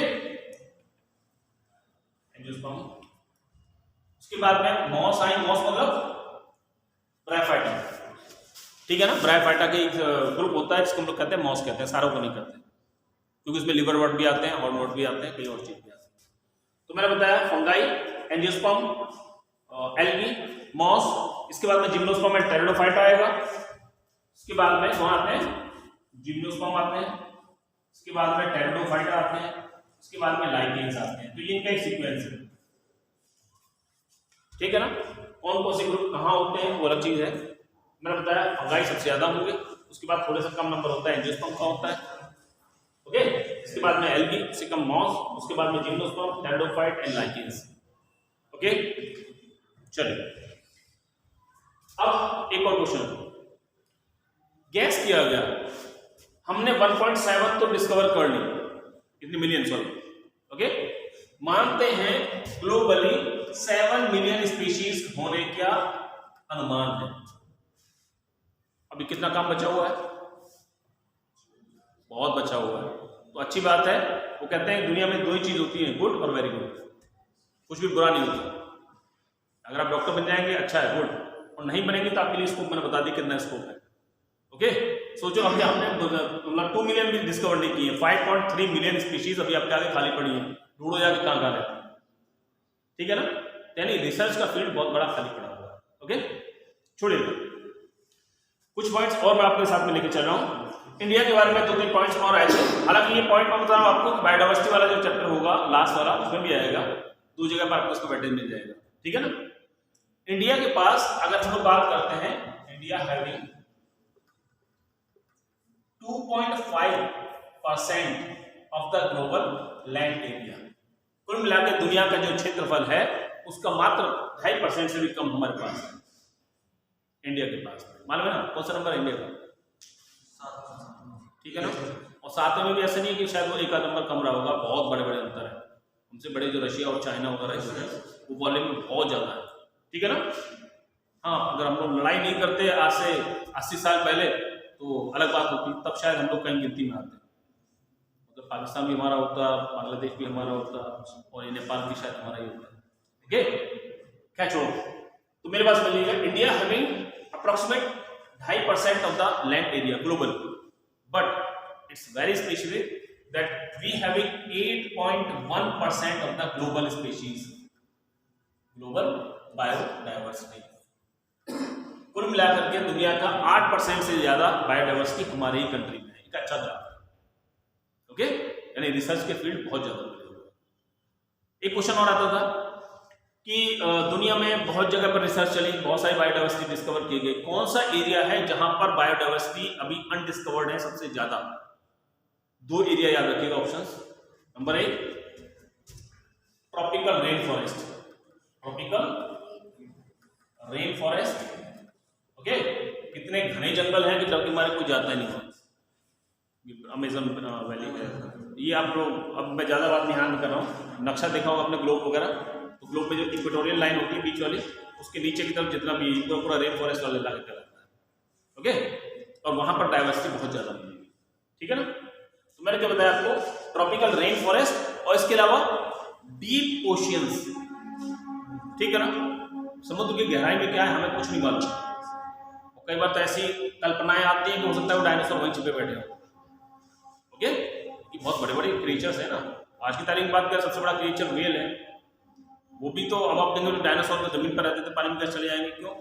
आप भी तो मैमल है, व्हेल भी तो मैमल है, वो भी तो पानी में रहती है आराम से, तो क्या वो नहीं रह सकते? ये बात कुछ क्लियर है ना। तो ये सवाल आपसे पूछा जाता है, tropical rain forest and deep oceans, ये जो है अभी तक अनडिस्कवर्ड है, ओके। छोड़ो ये सब कहानी से आगे चल के जाते हैं, फटाफट टाइम देखते रहिए, चलिए फटाफट ये प्लान है सारा। इसके अलावा एक और चीज लेके चलते हैं, मैं आपको वर्बली बता रहा हूँ। कुल मिलाकर के दुनिया में 12 मेगा डाइवर्सिटी सेंटर्स डिस्कवर हुए हैं, जहां पर बहुत डेंस डाइवर्सिटी है, ओके। कभी दुनिया में मौका मिले तो ऐसी जगह में जरूर जाना चाहिए। अच्छी बात है, उन 12 सेंटर्स में से हमारा जो नंबर है वो 11th है, 11वां नंबर है, कम है लेकिन टॉप मोस्ट में अभी भी है, ओके। बाकी इसका सीक्वेंस है बाद में बताऊंगा आपको, जैसे ब्राजील में सबसे ज्यादा है, इंडोनेशिया है, फिर इसके बाद में कनाडा है, और यूएसए है, साउथ अफ्रीका है। ये इनका सीक्वेंस है जो बाद में आपको याद करना पड़ेगा, ठीक। चलिए अब फटाफट आते हैं टैक्सोनॉमी पर लौट करके, जो इस चैप्टर का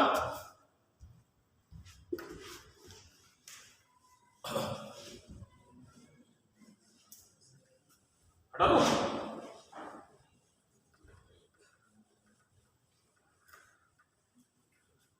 कल भी आप लोग याद रखिएगा, अगला जो चैप्टर है ना हम लोग किसी तरह से उसी पे पहुंचेंगे, ठीक है ना, ओके। और ऐसे शेड्यूल पे ले लीजिएगा तो आपको मालूम रहे कि हाँ भी अगला टीचर आएगा तो क्या पढ़ाएगा, आप लोग पढ़ के आएंगे तो मजा आएगा। इससे आगे हम लोग फटाफट लेके चलते हैं, ओके। यहाँ आता है टैक्सोनॉमी, ओके। ये तो पढ़ा है आपने, अब ये तो इससे पहले मुझे पढ़ा था बायोडाइवर्सिटी में, हो सकता है शायद आपने 11th वगैरह में ढंग से न पढ़ा। कारण क्या है, क्योंकि आप लोग भी कोविड के दौर के स्टूडेंट्स हैं, क्योंकि कोविड के दौर में अब अक्सर अभी मेरे टच में कई स्टूडेंट्स हैं, वो बड़े खुश होकर कहते हैं सर इसे मत बताओ, क्यों? तो सर ये तो डिलीटेड पोर्शन है, हटाओ।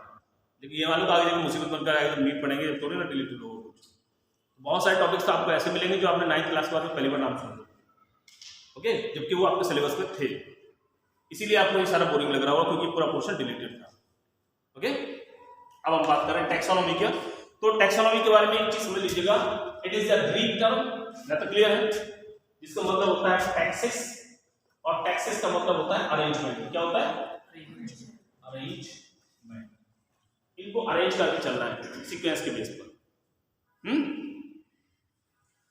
अब यहां पर इसको डिफाइन करने के लिए याद रखना, this term was given by APD कैंडुलर नाम है, ओके। इसीलिए कह रहे हैं कि आप लोग थोड़ा सा काम करना शुरू कर दीजिए, जिससे कि आने वाली जनरेशन खुश होगी, फिर याद रहेगा बोले ये किसने ढूंढा था, बोले महेंद्र सिंह ने ढूंढा था, ये किसने ढूंढा था, ये रामलाल ने ढूंढा था, ओके। अब इंडिया से काम ही कम हुआ है तो हम लोग कैसे याद करें, कैसे याद रखना पड़ते हैं?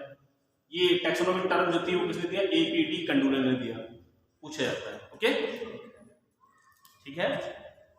रेस्पॉन्स देते रहिए, उसी हिसाब से मैं फिर आगे चलूंगा। इसके अलावा एक और चीज समझ लें, टैक्सोनॉमी बेसिकली क्या है, इसमें 4 पॉइंट्स को याद रखना है आपने। एक वैसे तो लेके चलते हैं हम लोग आइडेंटिफिकेशन, ओके। तीसरा आता है नोमेनक्लेचर, ओके, और एक तो यहां आएगा क्लासिफिकेशन। तो टैक्सोनॉमी डील्स विद, वो पूछेगा which of the following field is not related with the taxonomy, ये या एक ऑप्शन और दे देगा, तो अल्टीमेटली ये तीनों तो हैं, वो चौथा नहीं है। क्लियर है ना? अच्छा, इसके साथ में एक नया नाम और जोड़ा है अभी, उसको बोलते हैं सिस्टमैटिक्स। क्या होता है? Systematics, okay. सिस्टमैटिक्स क्या हुआ, इससे पहले एक चीज समझ लेते हैं। अभी मैंने बताया था एक साइंटिस्ट थे जिनको कहते थे लेमार्क। यस, इन्होंने टर्म दिया इसको बोलते हैं फाइलोजेनी। क्या बोलते हैं? फाइलोजेनी। फाइलोजेनी का बहुत शॉर्ट में अगर मैं बताना चाहूं, हम लोग कहेंगे it is the evolutionary history. Okay, evolutionary history हम उसकी बात कर रहे हैं जो किताबों में नहीं है। माने हम बात कर रहे हैं कि मैमल्स हैं, मैमल्स डेवलप हुए होंगे शायद एप से, एप डेवलप हुए होंगे पहले छछूंदर जैसे एनिमल्स होते हैं उनसे हुआ होगा, मोल्ड शुरू बोलते हैं इसको। यस, वो डेवलप होंगे रेप्टाइल से, रेप्टाइल डेवलप होंगे एम्फीबियन से, एम्फीबियन फिशेस से रहे होंगे। Okay, so this is called as the evolutionary history. Evolution के दौर में कोई स्पीशीज का डेवलपमेंट कैसे रहा होगा उसको स्टडी करना फाइलोजेनी कहलाता है। और ये जो फाइलोजेनी थी ये टर्म दिया था लाइमार्क ने, याद रखना पूछा जाता है। ओके, अब जब टैक्सोनॉमी के बारे में बात करेंगे तो हमने कहा कि ये 3 टर्म लेके चलेंगे। जब सिस्टमैटिक्स के बारे में बात करेंगे तो ये 3 प्लस फाइलोजेनी। मेरी बात कुछ क्लियर होगा? मैंने जो क्वेश्चन पूछा था उससे रिलेटेड अभी पूछा था ना, ये 4 term they the. Which of the following term is not related with the taxonomy? इनमें से कौन सा ब्रांच या कौन सा फील्ड टैक्सोनॉमी से रिलेटेड नहीं है? तो सीधी बात है इसका कोई लेना देना नहीं है टैक्सोनॉमी से। लेकिन जब वो सिस्टमैटिक्स पूछेगा तो ये चारों टॉपिक्स जुड़ जाएंगे। ठीक है, चलिए अब एक एक करके चलते हैं। आइडेंटिफिकेशन, कुछ ना कुछ कैरेक्टर्स रहे होंगे। अब आप गए एक साथ देखा, बोले भाई ये है क्या, तो इसको पहचाने कोई ना कोई पॉइंट्स दिए गए होंगे। आइडेंटिफिकेशन के बारे में बात कर रहे हैं तो कभी कभी आइडेंटिफिकेशन से पहले वो कैरेक्टरिस्टिक्स भी ले लेता है। अभी वो एक एक्स्ट्रा पॉइंट ले लेगा, कैरेक्टरिस्टिक्स पॉइंट्स, जिसके बेस पर आपने इसको डिफाइन करना शुरू किया। आपने कहा कि सबसे पहले हम उसका शेप देखेंगे, तो आपने कहा भाई कैसा है, फ्लैट है कि इलोंगेटेड राउंडेड है, पहला कैरेक्टर हुआ ना। इन्हें हम लोग इन कैरेक्टर्स को की बोलते हैं, कि EY की। ठीक है ना। दूसरा आपने बोला कि चलो ठीक है, अब ये देखते हैं इसमें हेड वगैरह है भी कि नहीं है। अब इसके हर चीज के 2 ही फैक्ट तो होंगे। हम लोग किसी भी तथ्य को, तथ्य मतलब समझ फैक्ट्स को 2 में डिवाइड कर सकते हैं, कॉन्ट्रास्टिंग कैरेक्टर्स में। मान लिया मैंने कहा कि चलो ठीक है, मैं नहीं जानता हूँ एनिमल्स के बारे में, और आपको कोई मंकी दिखाई दिया, तो आपने सबसे पहले तो गए वहां पर आइडेंटिफाई करना शुरू किया। बोले ठीक है, पहले ये बताइए कौन से फाइलम का है। तो आपने कोई ना कोई कैरेक्टर लिया होगा, कॉर्डेट है या नॉन कॉर्डेट है, 2 कैरेक्टर्स हो गए। आपने कहा नॉन कॉर्डेट नहीं, इसको फेंक दो। अब कॉर्डेट है तो फिर आगे देखना पड़ेगा कौन सा वर्टिब्रेट है कि इनवर्टिब्रेट है, क्योंकि कॉर्डेट में भी 3 वर्टिब्रेट होते हैं। आपने देखा कि हाँ भाई इसकी रीढ़ की हड्डी वगैरह ये क्या बोलते हैं, मैं आपकी लैंग्वेज बताऊँ, सिंपल लैंग्वेज, वैसे रीढ़ की हड्डी नाम की कोई चीज़ होती नहीं। ठीक है ना। इसके वर्टिब्रल कॉलम है कि नहीं है, अगर है तो आपने कहा हाँ भाई ये वर्टिब्रेट है। तो हर एक कैरेक्टर्स को हम लोग क्या है 2 में डिवाइड कर देते हैं, जिन्हें हम लोग की बोलते हैं। ठीक है, तो यहां जो मैंने कहा आपसे आइडेंटिफिकेशन क्या होगा, कीज कैरेक्टर्स के बेस पर हम लोग उसको आइडेंटिफाई करेंगे। दूसरी बात करता है कि दैट इज द नोमेनक्लेचर। अब नोमेनक्लेचर पे जरूरी चीज आ जाती है। नोमेनक्लेचर क्यों जरूरी है मैं बताऊंगा, नहीं आपको अच्छी तरह से मालूम है। ओके, आपका नाम कुछ भी हो सकता है, लेकिन हमें मतलब है कि ऐसा नाम जो यूनिवर्सल हो, मतलब कम से कम एक पर्टिकुलर फैकल्टी जो उस फील्ड से रिलेटेड हो वो पहचान तो रहती है उसको, इसीलिए क्या साइंटिफिक नाम दे दिए गए। ओके, मतलब आता है बात की। अब नाम लिखने के बहुत सारे, एक आप जानते हैं, एक होता है वर्नाकुलर नेम, वर्नाकुलर। ओके, ये आप समझ लीजिए देसी नाम, किसी भी एरिया में पर्टिकुलर किसी क्षेत्र विशेष में किसको क्या कहते हैं। जैसे आप भिंडी को भिंडी कह देते हैं, कोई इसको ओखरा बोलता है, आप कुत्ते को कुत्ता कह देते हैं, कोई कुकर बोलता है, कोई श्वान बोलता है, कोई कुकुर बोलता है, कुछ भी बोलेगा। तो ये लोकल नेम है ना सारे। तो मोस्टली वर्नाकुलर नेम जो होते हैं वो क्या होते हैं, देशी नाम होते हैं। ठीक है, ओके। अब बात आती है साइंटिफिक नेम की। ओके, साइंटिफिक नेम जो होते हैं, अब बात आती है कि नाम जो रखेंगे साइंटिफिक नेम किस बेस पे रखेंगे। तो यहां पर 2 सिस्टम्स आते हैं। एक आता है बाइनोमियल सिस्टम। क्या आता है? Binomial system. और एक होता है ट्राइनोमियल। यस, डिटेल में तो आपको ये पढ़ना है, इससे कोई खास मतलब नहीं है ट्राइनोमियल से। वैसे ट्राइनोमियल क्या समझ लीजिएगा। ट्राइनोमियल सिस्टम का मतलब ये हुआ कि वजह से पहले मैं टैक्सोन अलग से बताऊंगा आपको। ट्राइनोमियल का मतलब हुआ कि एक जीनस होगा, एक स्पीशीज होगी, और साथ में इसकी कोई सब स्पीशीज भी होगी, ऐसे है ना। तो ट्राइनोमियल सिस्टम हो गया। जैसे आपका साइंटिफिक नेम है, ट्राइनोमियल में बात करते हैं, होमो सैपियंस सैपियंस। ओके, ठीक है ना। जैसे गोरिल्ला जानते हैं ना, जो पूछा गया मैं वही बता रहा हूं आपको। गोरिल्ला गोरिल्ला गोरिल्ला ऐसे नाम होने चाहिए। ये बात कुछ क्लियर है ना? ओके, तो ये ट्राइनोमियल के एग्जांपल्स हैं। ऐसे अकेशिया बबूल होती है, अकेशिया निलोटिका इंडिकम। यहां पर नाम को 3 पार्ट में डिवाइड कर दिया, पहला जीनस का होगा, दूसरा स्पीशीज का होगा, तीसरा शायद सब स्पीशीज का होगा। क्लियर है ना? ओके, एक नाम याद रखिएगा कि ट्राइनोमियल सिस्टम किसने दिया था, तो आपको ट्राइनोमियल सिस्टम में बस फिर वही लौट करके आ गया Lamarck. It is related with Lamarck. ठीक, इससे ज्यादा इसके बारे में कोई बात नहीं करेगा, ठीक है ना। हम लेके चलते हैं, बहुत इंपॉर्टेंट पूछा जाता है, it is binomial system of nomenclature. Binomial system जो है किसने इंट्रोड्यूस किया बताइए, सबको मालूम होगा तब तो। कैरोलस लीनियस, रॉन्ग, गलत। इट इज एक बुक थी पाइनेक्स, ओके, ये बुक का नाम है, और जिसमें था कैस्पर बाउमेन। कैस्पर बाउमेन एक साइंटिस्ट थे, इन्होंने इसको इंट्रोड्यूस किया। ओके, सिंपल सी बात है, कोई एक्सपर्ट यहाँ आ रहा है तो कुछ ना कुछ तो नया खुराफात ढूंढ के लाएगा ना, जो आप नहीं जानते हो। अदरवाइज तो आप अगले दिन उसकी बातें सुनोगे, बोले सही तो पढ़ चुके, ये पढ़ चुके, ये पढ़ चुके। यस, बहुत पॉपुलर जो है, मैं फिर वही बात कर रहा हूँ, इंट्रोड्यूस जो किया कैस्पर बाउमेन ने किया था। यस, बुक का नाम है पाइनेक्स। इसको पॉपुलराइज जो किया वो किसने किया, कैरोलस लीनियस ने किया।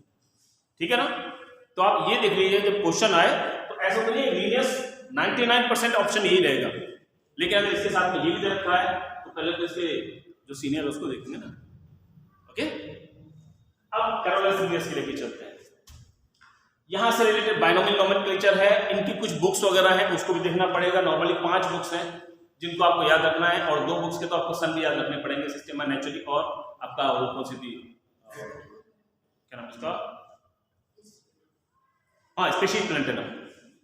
ओके, और ईयर भी ठीक है ना। बाकी फ्लोरा लेपोनिका, और एक आती है आपकी क्या नाम है, जेनरा प्लैंटेनम, और कई सारी बुक्स हैं। बस जेनरा प्लैंटेनम तो एक एडिशन है जिसके कई सारे ऑथर्स आपको मिल जाएंगे, इसने भी लिखा, उसने भी लिखा, सेम बुक का नाम। छोड़ो, वापस आते हैं। हम यहाँ बात कर रहे थे कैरोलस लीनियस के जो बाइनोमियल नोमेनक्लेचर है, इसके कुछ मेजर पॉइंट्स हैं जिन्हें हम लोग फिंगर टिप्स पे लेके चलेंगे, क्योंकि आप लोग अच्छी तरह से उसको पढ़ चुके हैं। ओके, पहली चीज, नाम जो होगा 2 एपिथेट में होगा। यस, एक जो होगा वो किसका होगा, जीनस का होगा, और दूसरा जो होगा वो स्पीशीज का होगा। बात खत्म। लिखेंगे तो कैसे लिखेंगे, जीनस का कैपिटल लेटर हमेशा बड़ा बनेगा, में बना है, और स्पीशीज का फर्स्ट लेटर हमेशा स्मॉल बनेगा, बना दिए। क्लियर। तीसरी बात, जब लिखेंगे तो उसको अंडरलाइन करना पड़ेगा। मैं कोशिश किया ना छोटा सा अंडरलाइन करने की, दोनों को अलग अलग अंडरलाइन करना पड़ेगा। यस, और जब टाइप करेंगे तो इटैलिक्स में करेंगे। निर्वाचन है ना, अगर आप कंप्यूटर पे काम कर रहे हैं तो वहां अंडरलाइन ना करके वहां क्या करेंगे, आप उसको टाइप करने के बाद में इटैलिक्स आई मार देंगे, कंट्रोल आई, वो इटैलिक्स तिरछे लेटर्स मिल जाएंगे। क्लियर है ना। अच्छा, 5वां पॉइंट, ये जो लैंग्वेज होंगे कौन सी लैंग्वेज से होंगे, लैटिन लैंग्वेज से होंगे। क्यों होंगे, अब सवाल तो यहां आता है, बिकॉज ऑफ व्हाट, सीधा आंसर समझ लीजिएगा, Latin is the dead language, क्योंकि वो कहीं इस्तेमाल नहीं होती। जो चीज इस्तेमाल होती है उसका तो आप करेक्शन करते रहेंगे ना। अभी मार्कर है, ये यूज की चीज है, ऐसी है ना, तो इसमें तो कोई ना कोई करेक्शन होता रहेगा। भाई और अच्छा बनाने के लिए कुछ ऐसा कर लो, फिर अगली बार और इसको अच्छा बना लो। तो चाहे नॉन लिविंग ऑब्जेक्ट्स हो चाहे लिविंग ऑब्जेक्ट्स हो, उसके अंदर हमेशा चेंज आते रहते हैं। लेकिन जो चीज यूज में नहीं रही, जैसे मैंने कहा कि कोई बुक्स है जो सिलेबस बदल गया, तो वो बुक्स तो रखी हुई है अलमारी में। अब जब उन्हें कोई यूज ही नहीं है तो अल्टीमेटली उनको कोई करेक्शन तो उनमें करेगा नहीं कोई। ऐसे ही वहां पर है, जो डेड लैंग्वेज होती है, जो यूज में नॉर्मली नहीं होती, तो उसमें जितना काम हो गया 1735 के आसपास, उसके बाद उसमें कोई करेक्शन नहीं होगा। Yes, and that is why, because of what, the Latin is the dead language, and due to this reason it is use in the binomial nomenclature. ठीक है, बाकी वो आपको जरूर ऑप्शन दे देगा, बहुत पॉपुलर है भाई, लैटिन की अपनी लैंग्वेज थी, लिनियस की लैंग्वेज थी इसलिए, अरस्तु की लैंग्वेज थी, हमें कोई मतलब नहीं किसी की नहीं, कारण उसका ही।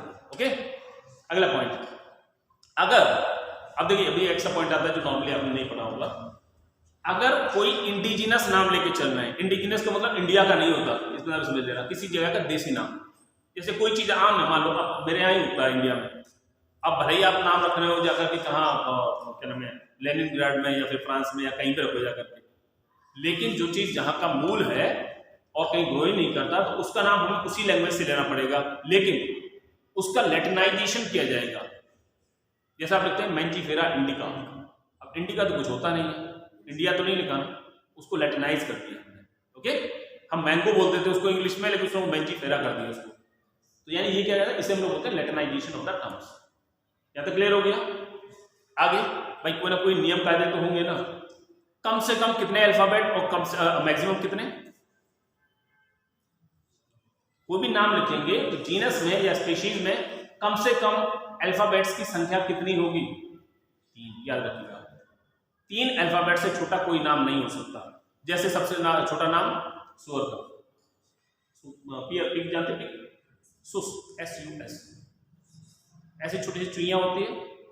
अब ऐसे नहीं वो छोटी है इसलिए नाम छोटा सा है उसका, बहुत छोटे छोटे एनिमल्स का नाम बताऊंगा मैं आपको, बड़ा खतरनाक सा नाम है, छोटा सा मस, MUS, मस। यस, तो कम से कम 3 अल्फाबेट का, 2 अल्फाबेट का कोई नाम नहीं मिलेगा आपको। ठीक है, मैक्सिमम जो स्ट्रेंथ बताया इसका वो है 12 अल्फाबेट, तो 3 से 12 की रेंज याद रखिएगा। ओके, जैसे टैबर्नी मॉन्टियाना, स्पीशीज डाइवेरिकेटा, और गिनतरी टैबर्नी मॉन्टियाना, लेकिन 12 से ऊपर नॉर्मली नहीं पहुंचेगी। क्लियर? पीली का रेंज होती है उसका नाम है। अच्छा, आगे चलते हैं, यहां पर एक चीज आता है जिनको हम लोग कहते हैं टोटोनिम्स, पढ़े? टोटोनिम्स, टोटोनिम क्या होते हैं? एक चीज तो ये याद रखना, टोटोनिम्स केवल और केवल एनिमल्स में हो सकते हैं। यस, होते क्या भाई? जब सेम जीनस एंड स्पेशीज, अगर इनके दोनों के नाम एक जैसे हों, जैसे रेटस, रेटस होता है ना, नाजा, नाजा, इंडियन कोबरा जो है उसका नाम क्या है? नाजा, नाजा। रेटस, रेटस जो सिंपल रैट है, अब रैट की बहुत सारी स्पीशीज, आपको देखने में सारे चूहे कैसे लगते होंगे, लेकिन चूहों की भी बहुत सारी स्पीशीज है। ओके ओके, एक और आपके यहाँ बहुत आता है वो, आप ब्लड ग्रुप में पढ़ते हैं ना, रिसस मकाक, लाल मुंह वाला बंदर जो है, अरे आप उसको हल्के में मत लेके चलना, उसने बहुत बड़ी डिस्कवरी दी उसकी बॉडी के अंदर। रिसस मंकी जो RH फैक्टर ना ब्लड का, आप उसके ब्लड ग्रुप कौन सा आप कहते हैं सर? मैं B पॉजिटिव, मतलब B पॉजिटिव का मतलब ब्लड ग्रुप है आपका, तो ये पॉजिटिव जो हुआ, दूसरे कारण सर मतलब AB नेगेटिव हो, ये जो भी होगी पॉजिटिव नेगेटिव जो कहा था वो वही डिस्कवरी हुई थी। मेरा मतलब समझ में ये बताना चाह रहा हूँ। तो रिसस मकाक लाल मुंह वाला बंदर हुआ, एक और बंदर होता है उसको macaque, macaque. Okay, macaque, macaque, मेरा मतलब ये हो कि जहां दोनों नाम एक जैसे हों, ठीक है ना। प्लांट में ऐसा कोई एग्जाम्पल नहीं मिलेगा। So tautonym is already found in case of the animals. ऐसे ही करप की वो होती है जिसका दूध पी करके आप लोग तंदुरुस्त हुए होते हैं। बचपन की बात नहीं कर, अभी की बात कर रहा हूँ। पपेलो, क्या नाम है? बैबलस, बैबलस पूछता नहीं कोई, मैं वैसे बता दिया, ये टोटोनिम के एग्जाम्पल्स है, ठीक है ना। ऐसे ही हॉर्स की कई सारी स्पीशीज हैं, तो हॉर्स की स्पीशीज इक्वस, इक्वस, ठीक है ना। अच्छा, और कोई खास फॉर्म बचा हो? यस, अब एक और चीज पूछता है आपसे टर्म, वो लेके चलता है, कहां लिखते हैं, वो आपसे बोलेगा कि बाइनोमियल एपिथेट। मैं केवल वही पॉइंट डिस्कस करूंगा जिसमें गलतियां हमारी होती हैं। तो बाइनोमियल एपिथेट इंक्लूड, इसमें 2 चीज इंक्लूड करेंगे कि 3 यूज करेंगे? मेरा काम है आपकी बात को गलत समझाना जिससे कि आप सही हो जाओ। क्लियर? समझ लें, 3 होगा नॉर्मली, इसमें जीनस होगा, स्पीशीज होगा और ऑथर का नाम होगा। यस, मैं इसीलिए आपसे बता रहा हूं कि अक्सर इसको जो है गलत कर देते हैं। वो सोचता है कि ये एपिथेट का मतलब इनसे 3 से, ठीक है ना। अब ऑथर का नाम कैसे लिखेंगे, इसके पीछे भी रूल्स है। ऑथर का, ऑथर मतलब समझ में जिसने काम किया होगा इसके ऊपर, ठीक है ना। तो नॉर्मल वे में क्या होगा कि जैसे आपने कहा कि भाई पायसम, इसको सबने याद कर लिया होगा ना, पायसम सटाइवा मटर जो है आपकी, मटर की कौन सी वाली, मीठी मटर है कि गार्डन की है? और तो मीठी मटर का नाम क्या है? स्वीट पी का, वही कैसे हो जाएगा जी? It is Lathyrus odoratus. Genetics में आप लोग पढ़ेंगे, बेटसन एंड पुन्नेट के बहुत सारे एक्सपेरिमेंट उसके ऊपर। यस, बातें तो बहुत सारी हैं। लथाइरस ओडोरेटस वो है जिससे लथाइरिज्म हो जाता है। लथाइरस ओडोरेटस वो है जो आपकी गली में आता है, वो हल्ला मचाता है, बोले अरहर की दाल ले लो 50 रुपये किलो, 50 रुपये किलो, और आप दौड़ के जाते हैं, बोले बाजार में तो 100 रुपये मिल रही है, बहुत अच्छा आदमी है। आप पता लगा उसके चक्कर में आपको क्या देगा, कुछ और देकर चला गया, और उसे बीमारी आती है lathyrism, paralysis of the lower limbs. Yes, क्या छोड़ो उसको। तो मैंने क्या बताया, ये आपने देखा ये जीनस है, ये स्पीशीज है। ओके, मान लो इसके ऊपर जो काम किया था वो लीनियस ने किया था, तो हम इसमें क्या करेंगे, शॉर्ट में लिख देंगे लिन। दूसरी बात, ना इसको अंडरलाइन करेंगे ना इसको इटैलिक्स में लिखेंगे, सिंपल रहेगा। क्लियर है ना? दूसरी बात, अब इसके बाद में अगला कोई आदमी आया, उसने कहा कि भाई मैंने इसमें करेक्शन किया, लीनियस ने जो बताया था उसमें थोड़ी सी गलती है, मैं इसका नाम सही करता हूं। तो फिर क्या करेंगे इसका नाम, मान लो सपोज इसका नाम रखा है इसने पायसम, जो भी है शॉर्ट में लिख दिया मैंने, सटाइवम। अब वो डिस्कवर किया था, मान लीजिएगा मैंने किया था। ओके, तो क्या करेंगे, लीनियस को भूल जाएंगे क्या? नहीं, क्या करना पड़ेगा, हम पहले वाले को ब्रैकेट में लिख देंगे और फिर दूसरे वाले को लिखेंगे। ये सब कुछ ही आती है चीज। क्लियर है ना? चलिए और देखते हैं कोई नया पॉइंट हो। एक आता है लॉ ऑफ प्रायोरिटी, समझ ले, इसी से रिलेटेड है लॉ ऑफ प्रायोरिटी। यस, इसमें डेट याद रखना है, 1 अगस्त, बस मेरी डेट ऑफ बर्थ 1 अगस्त है 1758। It is 1/8/1758। अब ये क्या है समझ लेते हैं, इसे हम लोग बर्थडे ऑफ नोमेनक्लेचर भी कह देते हैं, मतलब इस तारीख से नोमेनक्लेचर को फॉलो किया। यस, और लॉ ऑफ प्रायोरिटी ये कहता है कि इससे पहले किसी चीज का जो साइंटिफिक नेम दिया गया था वो तो एज इट इज चलेगा, पास में है ना? ओके, इसके बाद में, इस तारीख के बाद में, हालांकि बहुत पहले की बात होगी, झगड़ा हमारा नहीं है, नहीं अपना है। इसके बाद में जो भी डिस्कवरी हुई, मान लीजिएगा एक आप डिस्कवर करके लाए और एक आप डिस्कवर करके लाए, जो पहले आ गया मेरे पास मैं उसको मानूंगा भाई इसकी डिस्कवरी है। मेरी बात क्लियर है ना? तो नोमेनक्लेचर से रिलेटेड किसी एक ही ऑब्जेक्ट के अगर 2 नाम आ जाते हैं तो जो नाम पहले पहुंचा उसको हम लोग प्रायोरिटी देंगे, बस इसे कहते हैं लॉ ऑफ प्रायोरिटी। क्लियर है? दूसरी बात क्या बताया मैंने आपको, इस डेट से पहले जो नाम थे वो सबको वैलिड मान लिया गया। इस डेट के बाद में अगर कोई भी नाम होगा तो उसके लिए जो इंटरनेशनल यूनियन बनी हुई है, आपको 4-5 का नाम याद होगा ना, IUCN, ये तो केमिस्ट्री वाला हो गया, IUBN बॉटनिकल नोमेनक्लेचर मालूम है ना, IUZN ज़ूलॉजिकल नोमेनक्लेचर होता है ना, एक और आता है IUBN, yes bacterial nomenclature, good, ठीक है ना। एक और आता है nomenclature of cultivated plant, NCP बोलते हैं, क्या बोलते हैं, international union for nomenclature of the cultivated plants. Yes, cultivated plant समझ रहे हैं ना आप, जिसको गन्ना समझ के खा रहे हैं, गन्ना नेचर में कभी होता ही नहीं, वो तो आपने कल्टिवेटेड प्लांट तैयार किया है। गन्ना कभी ऐसा हुआ करता था इसके पूर्वज, जैसे हमसे अगर गन्ना भी अपने बारे में बात करता होगा, बोले ये जो बैठे आज क्लास में पढ़ रहे हैं कि पूर्वज वो करते हैं जो पेड़ों पर बंदर की तरह घूमते रहते हैं।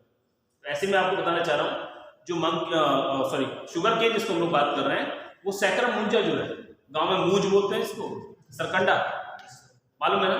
सोचो सरकंडे से हमारे साइंटिस्ट ने इम्प्रूव करके अल्टीमेटली गन्ने जैसा एक प्लांट तैयार किया। यस, एजिसेप्स एक प्लांट होता है, जैसे घास में आप कब जाते हैं ना तो एक लंबी सी घास पतली सी खड़ी होगी, उसके ऊपर 4 ऐसे करके वो निकले होंगे, बहुत छोटी सी बात कर रहा हूँ।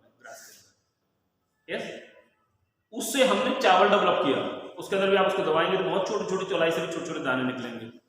सोचो वो चावल था और उस चावल को आज हमने इतना बड़े बड़े चावल बना लिए, लंबे हुआ ना। मेरा क्या मतलब क्या हुआ, राइस की बहुत सारी वैरायटी। हाँ, एक और सवाल आ गया राइस से यार, सबसे ज्यादा स्ट्रेन जो है वो राइस के तैयार हुए, 5000 से ज्यादा स्ट्रेन दुनिया भर में। क्लियर? तो मैं क्या बता रहा था अभी आपको, ये चावल हुआ, गन्ना हुआ, ये भी जितनी भी क्रॉप्स हैं ये वाइल्ड में नहीं पाई जाती हैं, ये सारे कल्टिवेटेड प्लांट्स हैं। अब इन कल्टिवेटेड प्लांट्स के भी क्या नाम रखे जाएंगे, उसके लिए जो यूनियन है, it is international union for nomenclature of cultivated plants. Yes, चलिए इसके बाद एक चीज और याद रखनी है, मैं छोड़िए, यहाँ तक क्लियर है आपको? हम देख लेते हैं।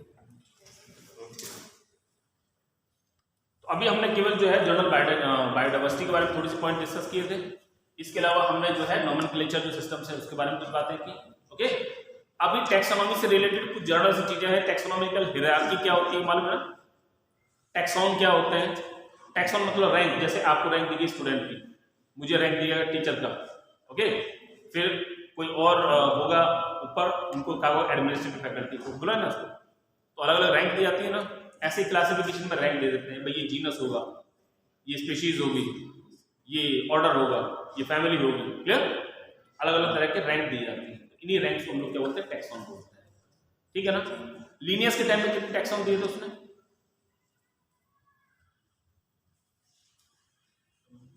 2 ऑप्शन, मैं 4 नहीं दे रहा हूं आपको, आसान कर दिया, 5 या 7। हाँ चलो ठीक है, सही मालूम, एक्चुअल में 5 ही दिए थे, बाद में ऑब्लिगेट टैक्सॉन जो है 7 हो गए थे, है ना? Kingdom, phylum, class, order, family, genus, है ना? कि बाद में हो गए, लेकिन किंगडम वगैरह लीनियस के बाद में डिस्कवर हुए, याद रखना। लीनियस की ओरिजिनल जो थे वो 5 थे टैक्सॉन थे, बाद में जो है 7 टैक्सोनॉमिक कैटेगरीज ऑब्लिगेट बना दी। क्लियर है ना? चलिए ठीक है, आपका ज़्यादा टाइम नहीं ले रहा है, कल हम लोग इसको डिस्कस करेंगे, बाकी क्लासिफिकेशन देके चलेंगे। ठीक है ना? अच्छा होगा कि आप लोग इसको पढ़ के आएंगे तो मजा आएगा।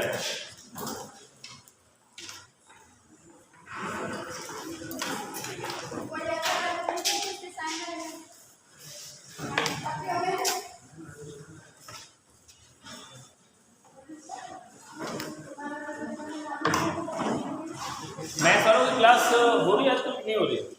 मैडम मैथ्स की हो रही है क्लास?